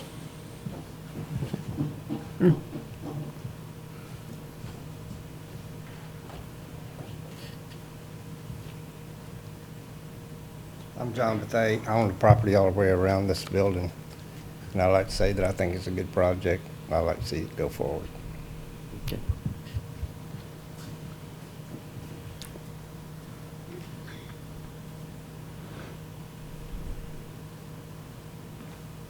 I'm a property owner at 116 Fairhope Avenue, and I'd just like to say we support the project, so.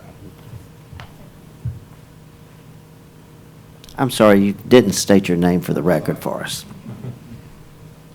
Nick Klarman. Okay, thank you. Is there anybody else?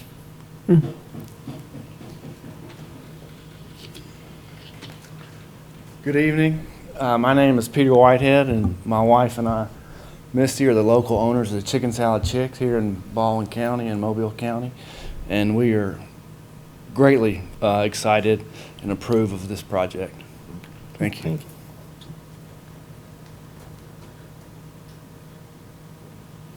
All right, is there anybody else that would? I would note that there are a couple of husbands here that are husbands of the developers, but they are required to be in support of it. So I don't think it really benefits you to hear that. But if the hearing is over, then we would concur and request it be tabled, and we could talk about dates after that. But wanted to thank you all so much for your feedback on this. So is there anybody else from the public that would like to speak for or against it before we close the public portion? Okay, we'll close the public portion. Board members, do we have, I'm sorry, we got one more.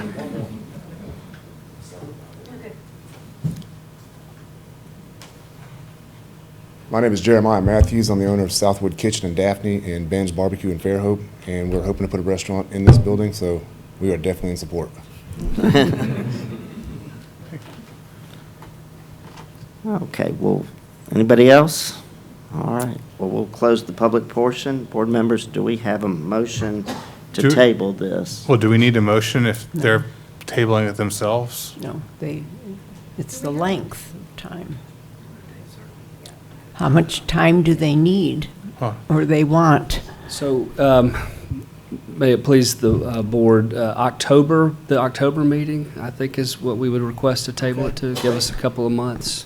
I always like to do a date certain for my public meetings so that anybody who showed up knows when it's going to be heard again. So I don't know the date of that. 21st?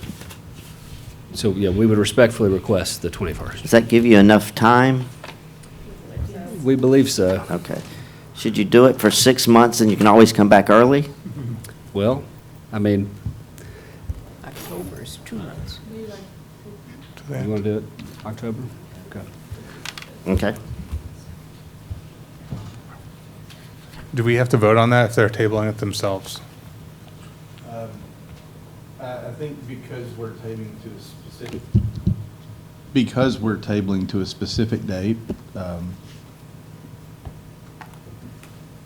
if you'll give me a moment, we'll read the rule, see if you have to actually vote through that for that? No, you don't, but But if you're in agreement. if you're in agreement, then I don't see any harm of a joint motion with the consent and approval of the applicant, so.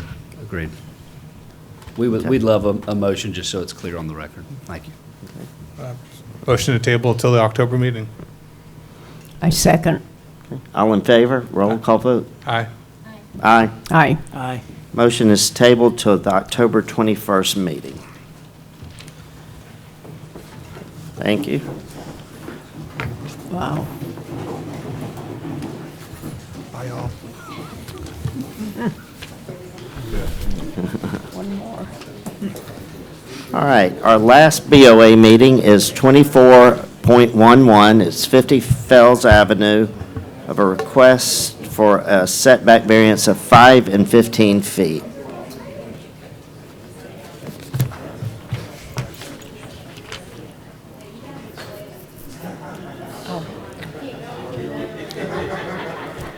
I'll wait.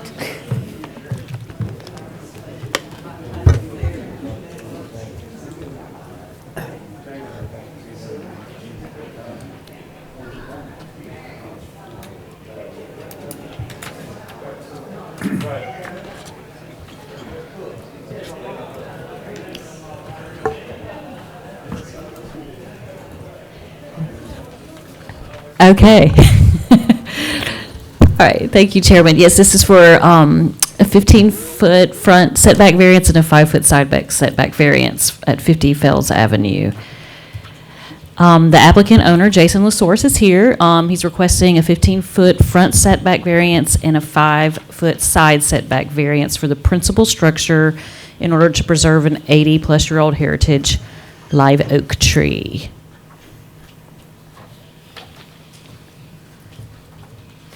So the lot nor the structure conform to the current day R2 dimensions because the lot is less than the required 10,500 square feet. It comes in at 9,504 square feet.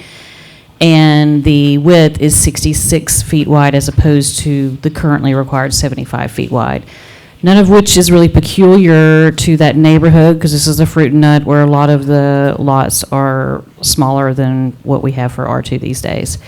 The existing principal structure is built 20 feet from the front lot line and 4 to 5 feet from the side lot line and is therefore considered legal nonconforming as far as we know.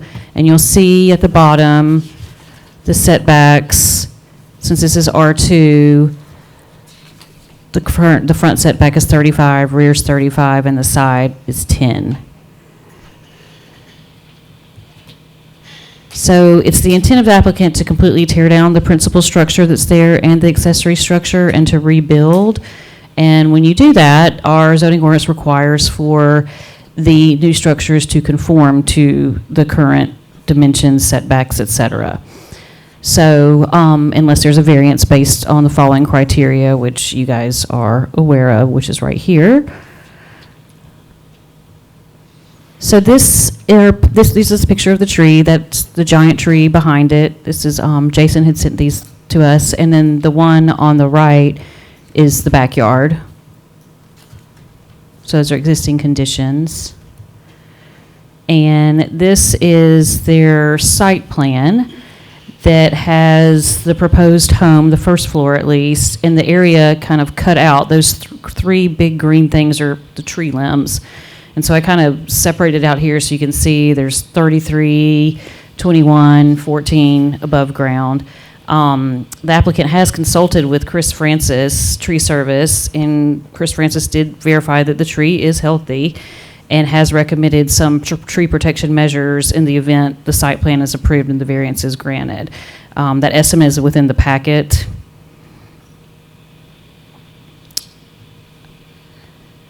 We do have some allowances in the zoning ordinance for non-conforming lots, structures, et cetera.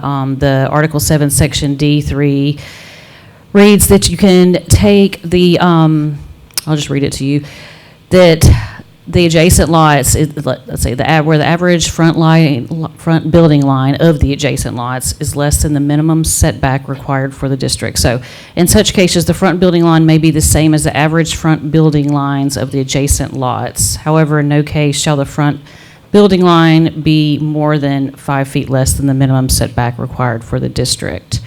So if you take the one in the middle with the green is 50 Fells Avenue, that's the subject property. This one is 24, and this one is 52. You can kind of tell this one that's 24, it's really close, right? I mean, it comes in at 15 just using some measurement, using the Baldwin County measurement thing on their website. And then this one back here is right here. And so, and I've been out there, it is a lot different. It's 60 back. So you're working with 15 and 60, and that average is 37 and a half. It's supposed to be 35 feet front setback. So it still doesn't work. We won't use what we can out of Article 7. So there's no relief for this proposal based on that Article 7, Section D3. So we're confined to the zoning ordinance. The tree ordinance doesn't apply here because it's single-family residence.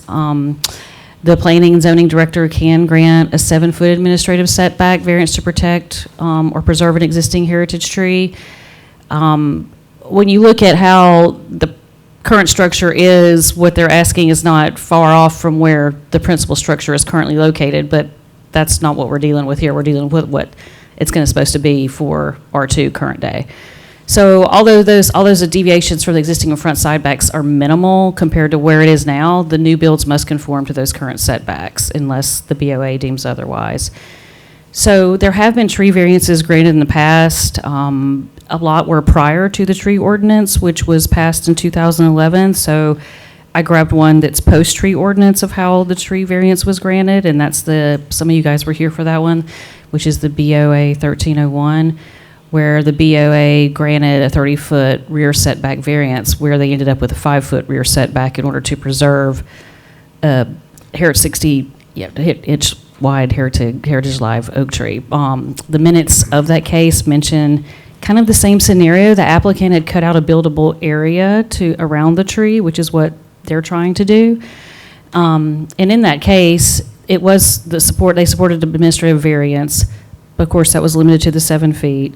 But then the board went ahead and granted additional variance based on the merits of the case, and they took in consideration that lot was only 45 feet wide. We're dealing with a 65-foot lot. This one, which is supposed to be 75 in current day R2 dimensions. So when we look, it's 2 stories. When you go back to this plan, you can see there's stairs right here. We don't have the second story plan, so not really sure if the second story was built, if the tree would still be protected, or if it would survive, or is it going to just get too beat up? We didn't get that information. The applicant might know some more. So the current house plan that we have with that one story could conflict with those limbs and keeping the tree healthy. And we didn't receive elevations or second-story floor plans. So the tree is beautiful. We love the tree. We'd love to be able to do, to save it or do something for that, but based on what we can do and the zoning ordinance and the information we have, our hands are tied. So based on the zoning ordinance and what was submitted, we have to recommend denial of the 15-foot front setback and the 5-foot side setback for the principal structure. However, you guys can say otherwise. Would you go back to the picture with the branches Yes. coming out? Yes. So as of now, what is the height of the one story? But it's going to be a two-story. And what we're Yeah. looking at is one story. Correct, that's the first floor. So the limb on the bottom, 14 feet above the ground, there's no room for a second story there. And that's the issue. So Yeah, we don't see how a second story, and there might not be a second story. There might be like a camelback or a camel front situation. We Right. don't know. So we need more information Yes, we think so. with the second story and a set of plans or something. Yes. All right. And that I think, they're absolutely want to save the tree. We're here for Right. it. The administrative variance is pretty much, I get to do that, and I'm all for it, what we could do there. Only thing we want to see is a little more, we actually want to see Chris Francis, like, what is the house being built, so he can verify, the routes. We do have a quote for air evacuation, a day rate, but, just what is the building we're approving? Because ultimately, I think even in that 2013, there was some conversations about conditioning on that site plan. So Yes, there were. And as you can see, there's the house right now is on one side of the tree. The new one is on 3 sides of the tree. Is that good? Are we okay with that? With a specific plan? But are the magnolias on the front, on the east side, are they going to be taken down if the house is going to be? So a little bit unique, as Michelle started out, this is not in a residential development or a house building, we don't require them to show every heritage tree. Okay. This actually comes from the applicant, hey, we want to save this, so we need some variances to other parts of I see. the ordinance. So we haven't discussed anything, there are no protections on anything, but certainly the applicant can clarify on that. So in single-family residence, they have the right to cut any tree down on their property? Correct. Right. The tree ordinance does not apply. Okay. And I think there's, and we see it all the time. Ryan's been a part of a few that, you can certainly design the house to work with the existing tree and it work. We just haven't seen the math yet. Yeah. There's no doubt, just need to get confirmation for that before we can fully support that. So it says you have to be 35 feet from the front, and the current house is 24? 20, it's around 20, I believe, 20. yeah. So, but you can give them a 7-foot variance to come closer to the front road, is that correct? Or go towards the back Or of the the property? side too, yeah. Because they're asking for a 5-foot side variance where they're supposed to be 10 feet currently. And the intent is to take the house down, so then any new house would have Has to conform to all this. Conform to the 35-foot mark. Okay.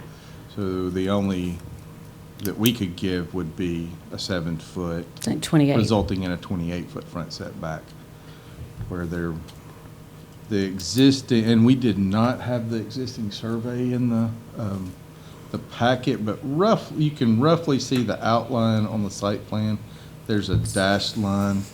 The front porch is not currently expanding that whole width, but as y'all know, as we give a setback, you can use that all the way across. So that 7-foot, and we'll ask the applicant, Jason, also, but he can actually, even another option is push the house back if 7 feet, so it's not 35 feet from the back, but it's 35 minus 7. Is that correct?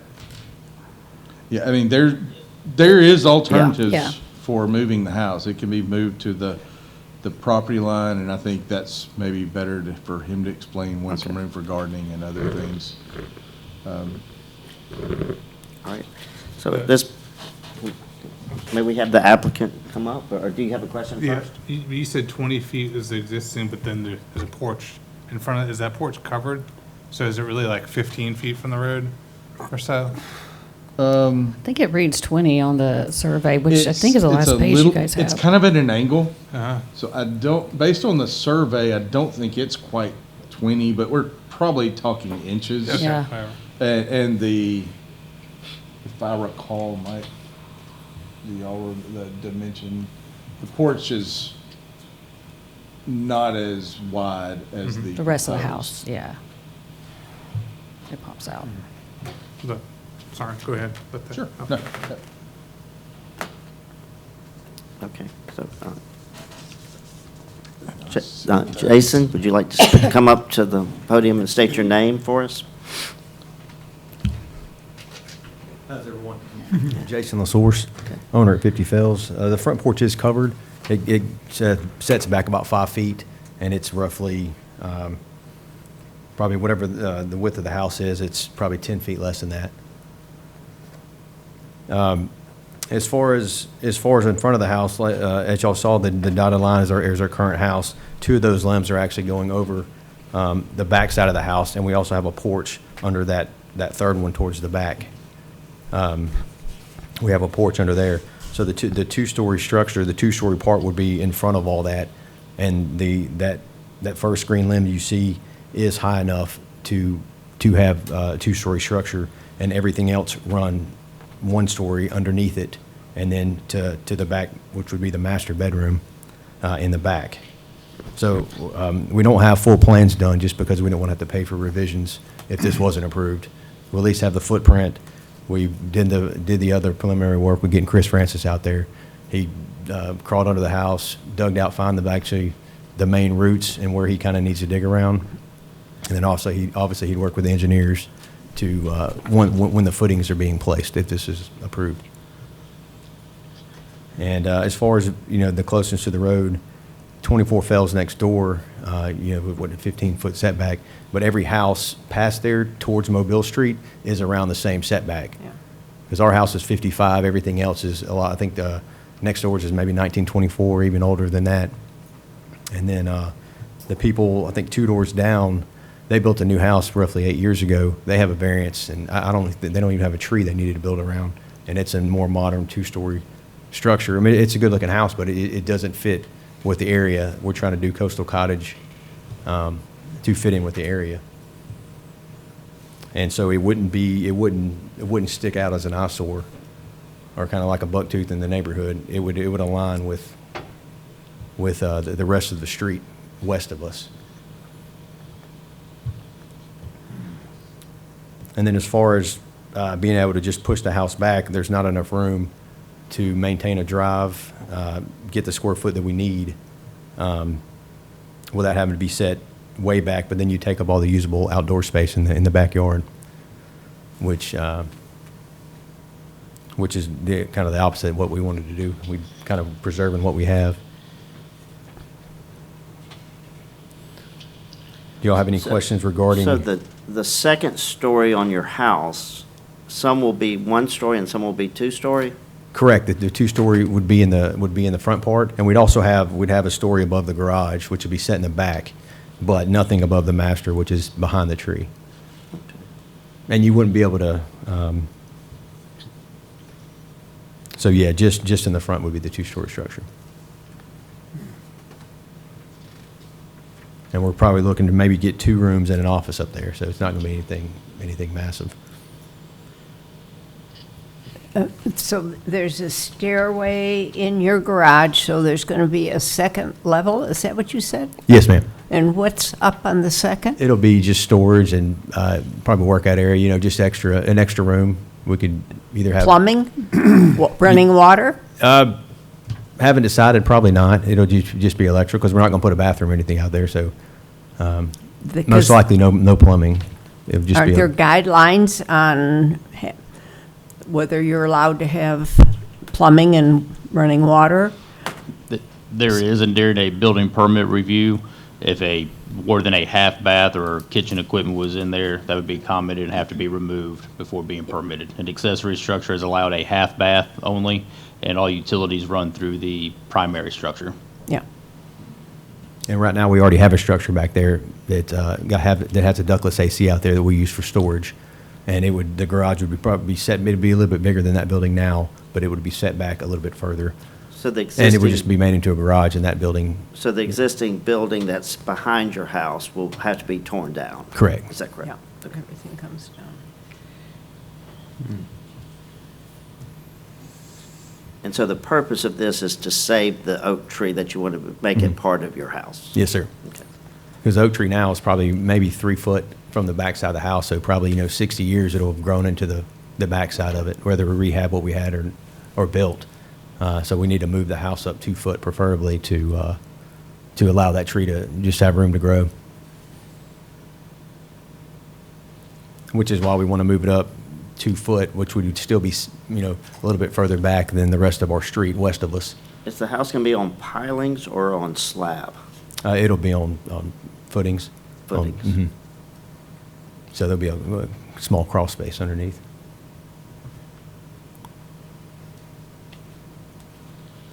How deep is the porch? Probably, I think we're shooting for around 8 foot. 8 foot. So we'd like to have a bigger porch, probably 7, 8 foot. And it'll be screened in. Coastal cottage look, probably 5 columns or square post. So the back of your house to the back of the property, is that 35 feet? I believe so, you're roughly.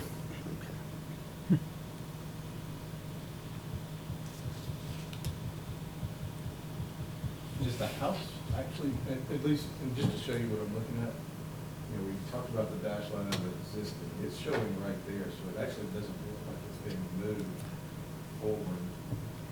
Corner of the house, the old house is there. But it doesn't look like you're actually moving the house forward to get away from the tree.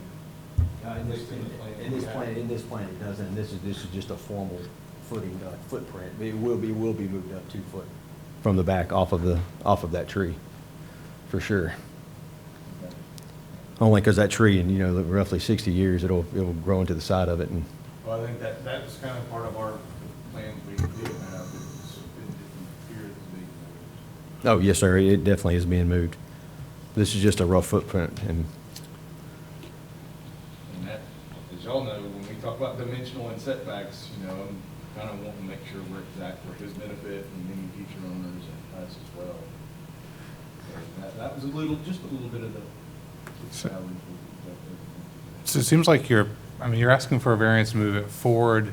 We also asking a variance to move it closer to the east property line. So it's like you're actually trying away from, we're at 4 foot now, we're wanting to go to 5 foot. You're still, but it's 10 foot's required, so it's still. Correct.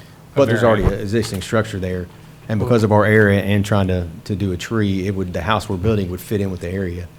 What I'm saying is, you're still asking to kind of stay tight to that tree with what you're asking to do instead of pushing the house to the west and ask for the variance the other direction to get it further away from the tree. I'm just curious why you're, or why aren't you saving the existing house and rebuilding part of it or doing something different? Like, what's causing you to want to tear it down and build it basically back in the same spot and then build more around the tree if you're trying to save the tree? We're going to donate. We're going to try to donate or sell the house and have it moved off property if possible. But as far as rehabbing the house, it'll just be too expensive. Like underneath, it has those old red clay tiles, kind of as part of the foundation, and to rehab all that would just be way too expensive. You'd have to put in a lot of supports. The floors are uneven. It's an old 1955 cottage, kind of built like a fishing cottage. It's not like a nice early craftsman or anything worth saving with good supporting. So it'd just be more cost effective to just rebuild, move it up off the tree to give room. Because if we did rehab it at that current site, the tree's still going to grow into the side of it. But you're not trying to move it away from the tree, though. You're just. Yes, sir. I mean, 2 feet's not really moving it away from the tree. Like, you're asking still to build it back in the same general location as the existing house, I'm saying, correct? Roughly, and So why- we'll try to get as much as possible off the tree. Why But not as move far it as to the- conforming to all the sides, it would be a little shotgun house. Why not move it to the west? Because that's our drive, and it would make our drive too narrow. Because we're trying to keep the same width driveway that we have, and it's not wide enough to park. You can park two vehicles in the front, but once you get to where the house starts, it only is wide enough for one vehicle. And the thing is, you couldn't move the drive to the other side because you couldn't get around the tree, because we've thought of that too, or assess whether we could do that or not, and it's not wide enough with the tree roots and then the property line.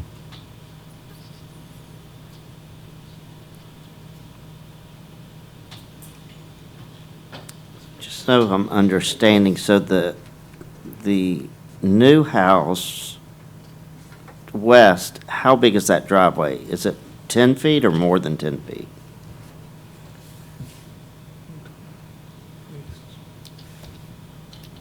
Ten feet is required, is that correct? 10 feet, in this particular situation, brand-new house would require a 15-foot setback on that side. And I think that's. This is, 18. 7. It's 18? So even moving it that 3 feet 7 inches west would get it more away from the tree, especially the limbs. And that's kind of some of the initial I knew reviews, But even- understand the width. There's a lot of houses in the Freedom Night that have driveways in that 15 feet. Keep the 3-foot required of the landscape strip. That's pretty common in the Freedom Night. That 3-foot required landscape strip is on the property line. Drainage, grass wells, things like that. And then you can have a paved surface. So that allows a 12-foot driveway to access the rear for a garage area. In this case, that is what it is. Does that help him push the house over? That would allow, that without any, there's 3.5 feet roughly to move west without, that would still require a 1.5 foot side variance on the other side and wouldn't affect the existing layout of the house. Every alternative's on the table. Could there be another 1.5 foot trim from the house and not have a side variance at all? That's a potential. But that would be a change. And we could move it over, but if we move it over towards the west, 24 Fells is roughly like 3 foot from the fence line. So it would be encroaching on her privacy as well. Versus right now, the house, behind us is back behind us, or to the east of us is back behind us. And then Melissa's house, which is at 24, is about 3 foot from the fence line and moved up. So we would actually be putting our houses closer together, have less privacy, which we could move it over, have a smaller driveway, but we still need to keep our front property line and then still move the house, forward on the lot.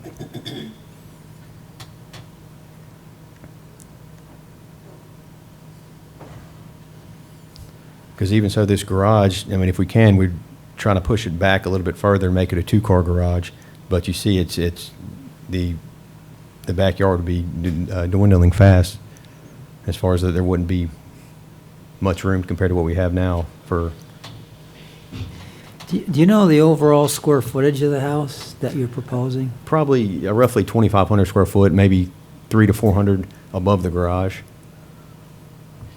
That 25 includes above the garage? No. No. In addition? And where would you put the HVAC systems? Probably on the back left side, on the east side of the house.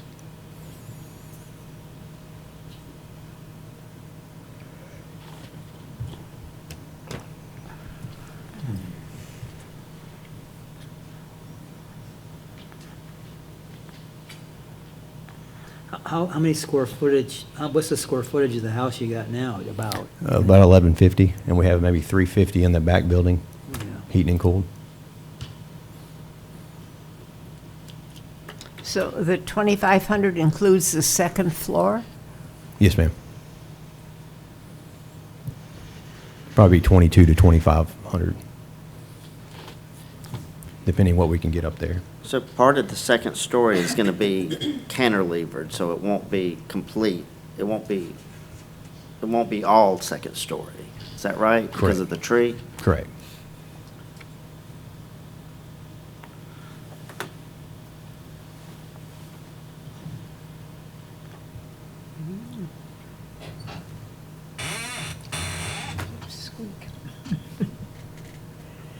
I mean, usually in the past, we've granted variances to save a tree to go beyond what your 7-foot allowance is, because we've been shown something about an effort to save the tree.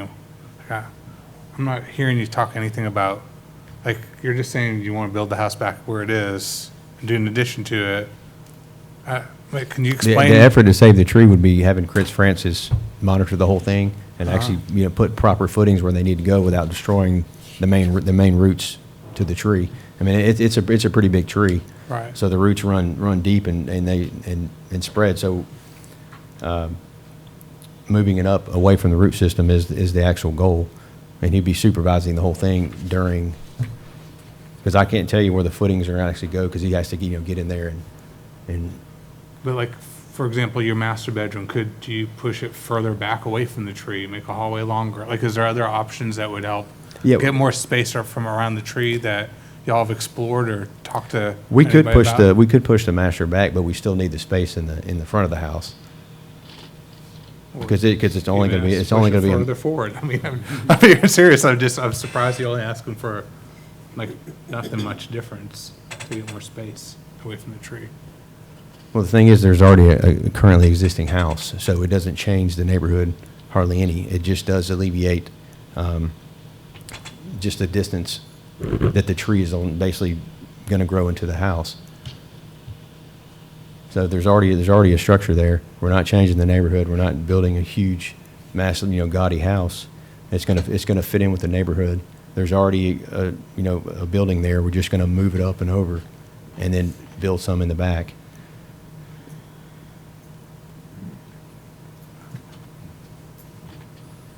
So I don't feel like it's an unreasonable request, being there's already a house. We're just going to make it a lot better. Because it's an old house. We've done a lot of work to it just to maintain what it is, make it livable. But it's way too costly to try to repair and add on to that house.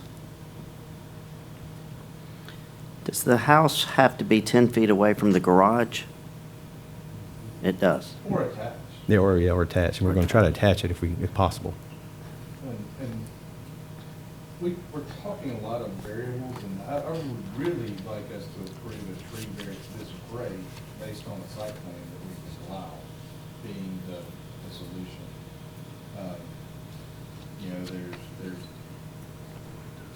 There's other requirements here, there's precedent words that we talk about all the time, and there's a lot of room left to build here. So if we're really doing this to leave room to build in the back, that more buildings, and then not saying the current applicant, but as it sells.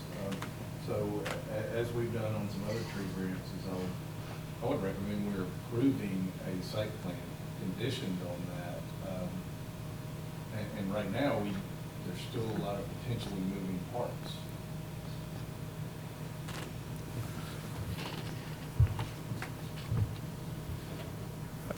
If we recommend denial, he'd have a year to come, he wouldn't be able to come back for a year, correct?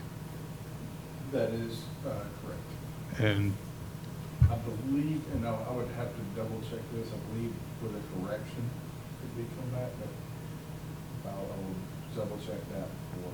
I don't think you can. we'd have to recommend a table, if we recommend tabling, we could come back for more information, get clarity of those things. Absolutely, and that is completely within the board's authority. Yeah. To do that at least once without the applicant's approval as many times it's possible as long as the applicant is on board. So we're asking him, if we table it, we're asking him to come back with a floor plan or a, I mean, what's it called? There's no different definition of how far the house is gonna be away from the tree. There's no definition about, what the second floor, is it gonna be underneath that limb? Are we saving the limb? Are we cutting limbs? Even the 14-foot limb, is the one story gonna be underneath it or not? It will. There's no, It will. you're not showing that though, so you're just saying that. I'm just saying, Right, like, but we need, there's currently a deck under there right now and part of the back roof that's, but that's not what's shown on the drawings that you've submitted to us. I'm Okay. just saying, these are things that makes it really hard for me to say yes. I don't Mhm. know what efforts you're making to do things to save the tree. It's not clear. That's the thing, is why I would want to table it. Well, I'm in favor of saving the tree and granting a variance of some sort if it had to be to save the tree personally, but I don't really know What are you what I'm looking- doing. Like, I just kind of. what are you looking that would convince you that we're trying to actually actively save the tree? So Ryan, it looks like maybe you're, not to put words in your mouth, but from kind of some of the other cases we've had, is a site plan showing exact dimensions that the structure shall be from that tree, Right. as far as where the trunk is located, and then a direct answer to what limbs are going to have to be trimmed and/or removed in order to allow the proposed site plan, including the second story, once it's constructed. I know those green lines are, straight arrows drawn out showing limb heights of where they are. Does it dip down, branch out? Are they going, a lot of the times those have to be trimmed, 2 feet off the end, or small little pieces have to be cut off, but something from the arborist consulting with the city's horticulturalist, as far as for this site plan to work, here are the limbs that would need to be trimmed. And that could be something that was presented in the packet as well for more exacting language of what you guys would be approving in the future. Because on our end, if this, gets approved and then there's an addition to the house that comes in 10 years later, we're looking at the board of trying to find out what those conversations mean and how it got to the approval part of it, of, all right, now they're building something, but the tree's not being removed, but they're saying this limb now has to come out. But that may have been a big factor in the discussion. So the more exacting on what is going to be affecting the tree, I think maybe what you're looking for. I am. I mean, our job is for the perpetual, with the lot forever, like that's what he's saying. So you sell it you build the house and sell it 2 years later, then somebody else comes in and cuts down something to do something, and it's different than why we granted the variance. That's just the hard part of understanding it. That's why I'm looking for maybe a table to get a little more information. Just, Okay. I think you can, like Hunter said, it looks like you're building it back in the same spot, and you said, no, it's 2 feet further forward, but it's hard to tell that right now. Don't see that. Yeah. I do think, Well, the dotted line is the current house. The solid black line It's is really, about I'm 2 just foot. telling you, it's really hard to understand. Yeah, but There's no it's just- dimensions or. Right, but looking at the left side and you see that that's 5 foot away, you can just look at the space divided by 5 and you see that that's about 2 foot. but that's 2 foot to the west, not 2 foot. I'm just talking about just to have, Right, and that toward the front is, I think. Yeah. Moving the existing house away is only able to move it front, because the existing house is not on the other side of the tree. I mean, again, I'm speaking for myself and not any other member of the board, but like, if you said, oh, we want it to be 18 feet instead of 20 to get us more room, and I talked to Chris, and this is what he said, this is gonna really say, that would be and that gives us 5 feet off the tree versus 2, or I don't even know what the dimensions are. That's what it's like, are we touching the tree right now? We're a foot off the tree, we're you're gonna move 3 it off feet 2 off the more tree feet. right now. It's really, it's unclear. I said that in the beginning though, as far as we're 3 foot off the tree now. Yeah, 60 years it'll have grown into the side of the house. So you move it off 2 to 3 more feet, then that's, And I gotta get some clarification on this one. Yeah. Since we have. You're moving this way. The existing house is right here, what you're showing us. right, moving that way, forward. Where is that line? Because you're showing us here, there's the existing house, and you're moving it over here. That existing line is right underneath that. Right, that's apparently not an updated, but it's gonna be off the tree. And y'all's inspectors would be, on this through the process, so we wouldn't build. I mean, it doesn't make sense to build it currently where it is. And detailed plans, we're not going to spend money on detailed plans just to come in here and not be approved, because it's expensive. That's We're hearing from everybody, we want to approve something. right. And to the extent of the detailed plans, if there was any confusion, it's not a floor plan showing where the dining room table and chairs and stove and everything is going to be, just literally just the dimensions. If the room, is the room going to be 9 foot by 11? Or is it going to be 9 foot by 10.5 to allow some room there? Then what you do internally for the design work on engineered plans would come after that. This is just a perimeter footprint. Right, which is why we have this, so y'all can get an idea of what we're trying to do, and then we can refine it. Right. And Ryan, I think you had a good idea that could even work with the architecture, kind of where the master bedroom and that suite is, just kind of could potentially move toward the back of the property about 10 feet and get away from the roots and just extend kind of that hallway. That's not a major change to the building and gets away further from some of the root zone and doesn't affect the backyard too much. I'm not trying to redesign your house, I'm just asking them the questions so we can be clear about. Oh, I understand, yeah. What we're approving and how we're gonna approve it, so. Okay. I agree. The only hardship I see on this lot is trying to save the tree. And if the tree is not saved correctly, or if there's not enough dimensions there, I can't go forward and I couldn't approve it without knowing that the whole reason is to save this tree and try to work around it. Right. All right, thank you. We'll open the public portion of the meeting. Is there anybody from the public that would like to speak for or against the project? You'll state your name for us, for the record, please. Matt McCauley. We have a zoning ordinance in this town.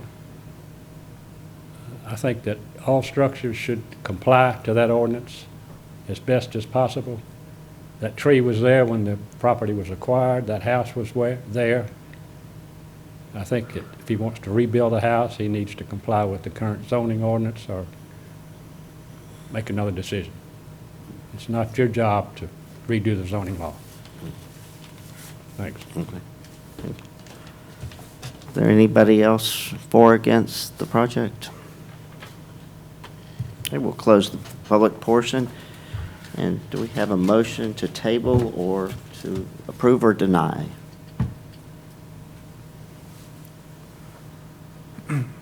I make a motion to table, and I'm asked, do we have to state what we're asking for with the tabling or anything? It's not required, but certainly can be helpful. I'm just gonna make a motion to table. We can talk about, and discuss The with video staff is again. recorded Yeah. and available on YouTube. So if anybody would like to rehash that, and certainly we're still available throughout the next month if there's any clarifications. Do I have a second? All right, say that again. I was making a motion to table. And what are his responsibilities in the meantime? What do we want from him? He needs to get with staff and get us information that we can approve. A second. Okay. Roll call vote. Aye. Aye. Aye. Aye. Motion carries unanimously to table till next meeting.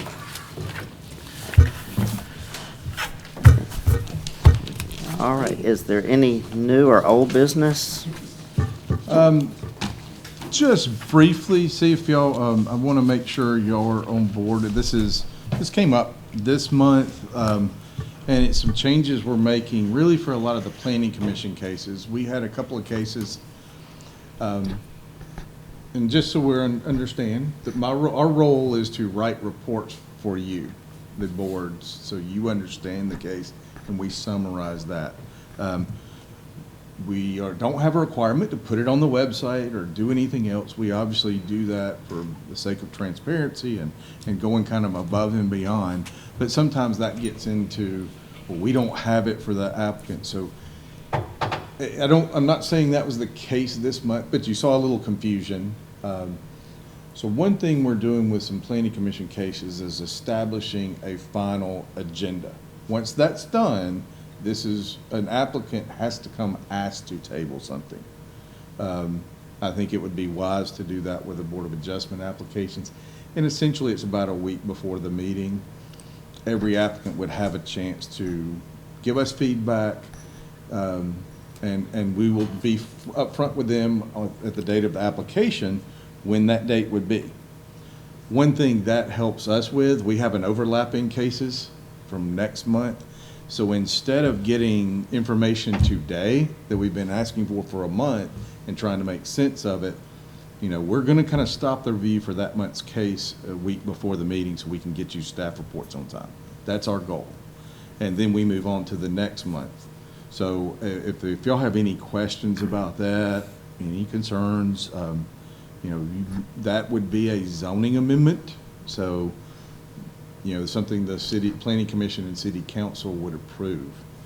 We'll certainly send you all a copy if you have any questions when we make that amendment. We're going to probably make the subdivision regulation amendment first and then come back around to the zoning, which would affect potentially zoning cases, site plan reviews, Board of Adjustment cases, and that's about it. I think only thing that the zoning ordinance would apply to.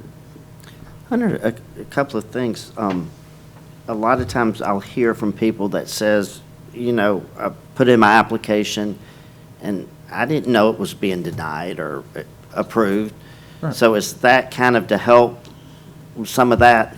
Well, part of it gets, I think we do so much in Fairhope for the transparency's sake. If you look at the, state statute, the point is there's a public hearing to come meet. A lot of places don't even require the staff to give a recommendation. So it's a part of what we do, and it's hard to, once we put those reports out, we're moving over to the next month, and sometimes that's when our work really begins for that month, because everybody wants to change our opinion, or, I think the process is more incremental. Just because we say it this month doesn't mean we're completely against the project, but we don't have enough information at that point in the month, and we can't stop and solve everybody's problem in that last week, or we're not giving the next, applicants in line their due diligence period. So, there's cases we try to give it to the applicant. Cindy's sending, as we put staff reports out, not only were we putting them out to the email groups, all the newspapers and advertising folks, we're sending directly to the applicant, so they know we're not hiding it, is what I'm saying. Yeah, I mean, and some, we say it on the front end, this is, this is.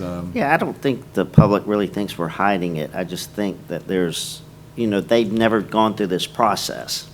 Right. There's certainly and this process is different in every city slightly. It's kind of, there's some background state statutes that have to be met, but each city can add a different flavor to that, such as recommendations or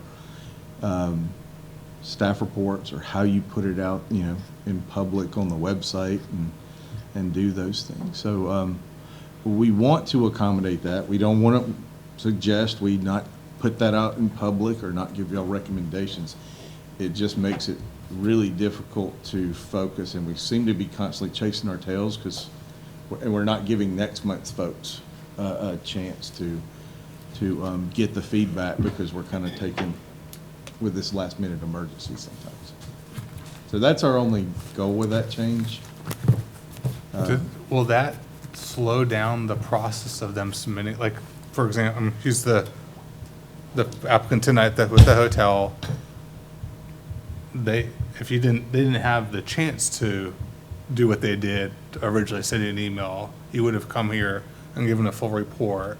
They would have come up here and then requested a table at that point in time, Or would it have made them not be able to even submit because they didn't provide you enough information to begin with? Which way, I guess, is my question. Great question.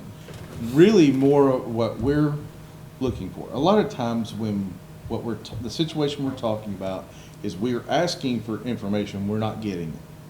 Whether that is just an architect takes too long to respond or something, but we need that critical so we can begin our staff reports. At that point, and this is there's a lot of other places around that kind of do the same thing. We're going to formalize the agenda right now and start writing the staff report. If we don't have enough information, we've got to write the staff report, and we're going to do it based on the information we have. Mhm. Any additional information, you can certainly submit that, present it to the board, but it will not be in our staff reports.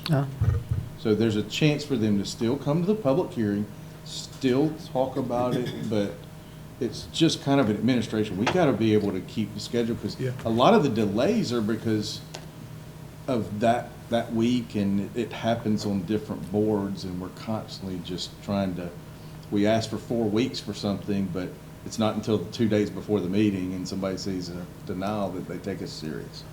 And I can tell you one example that happens more with the planning commission than the Board of Adjustments is when it gets to the slideshows. All of a sudden you see something in the slideshow that wasn't in your packet.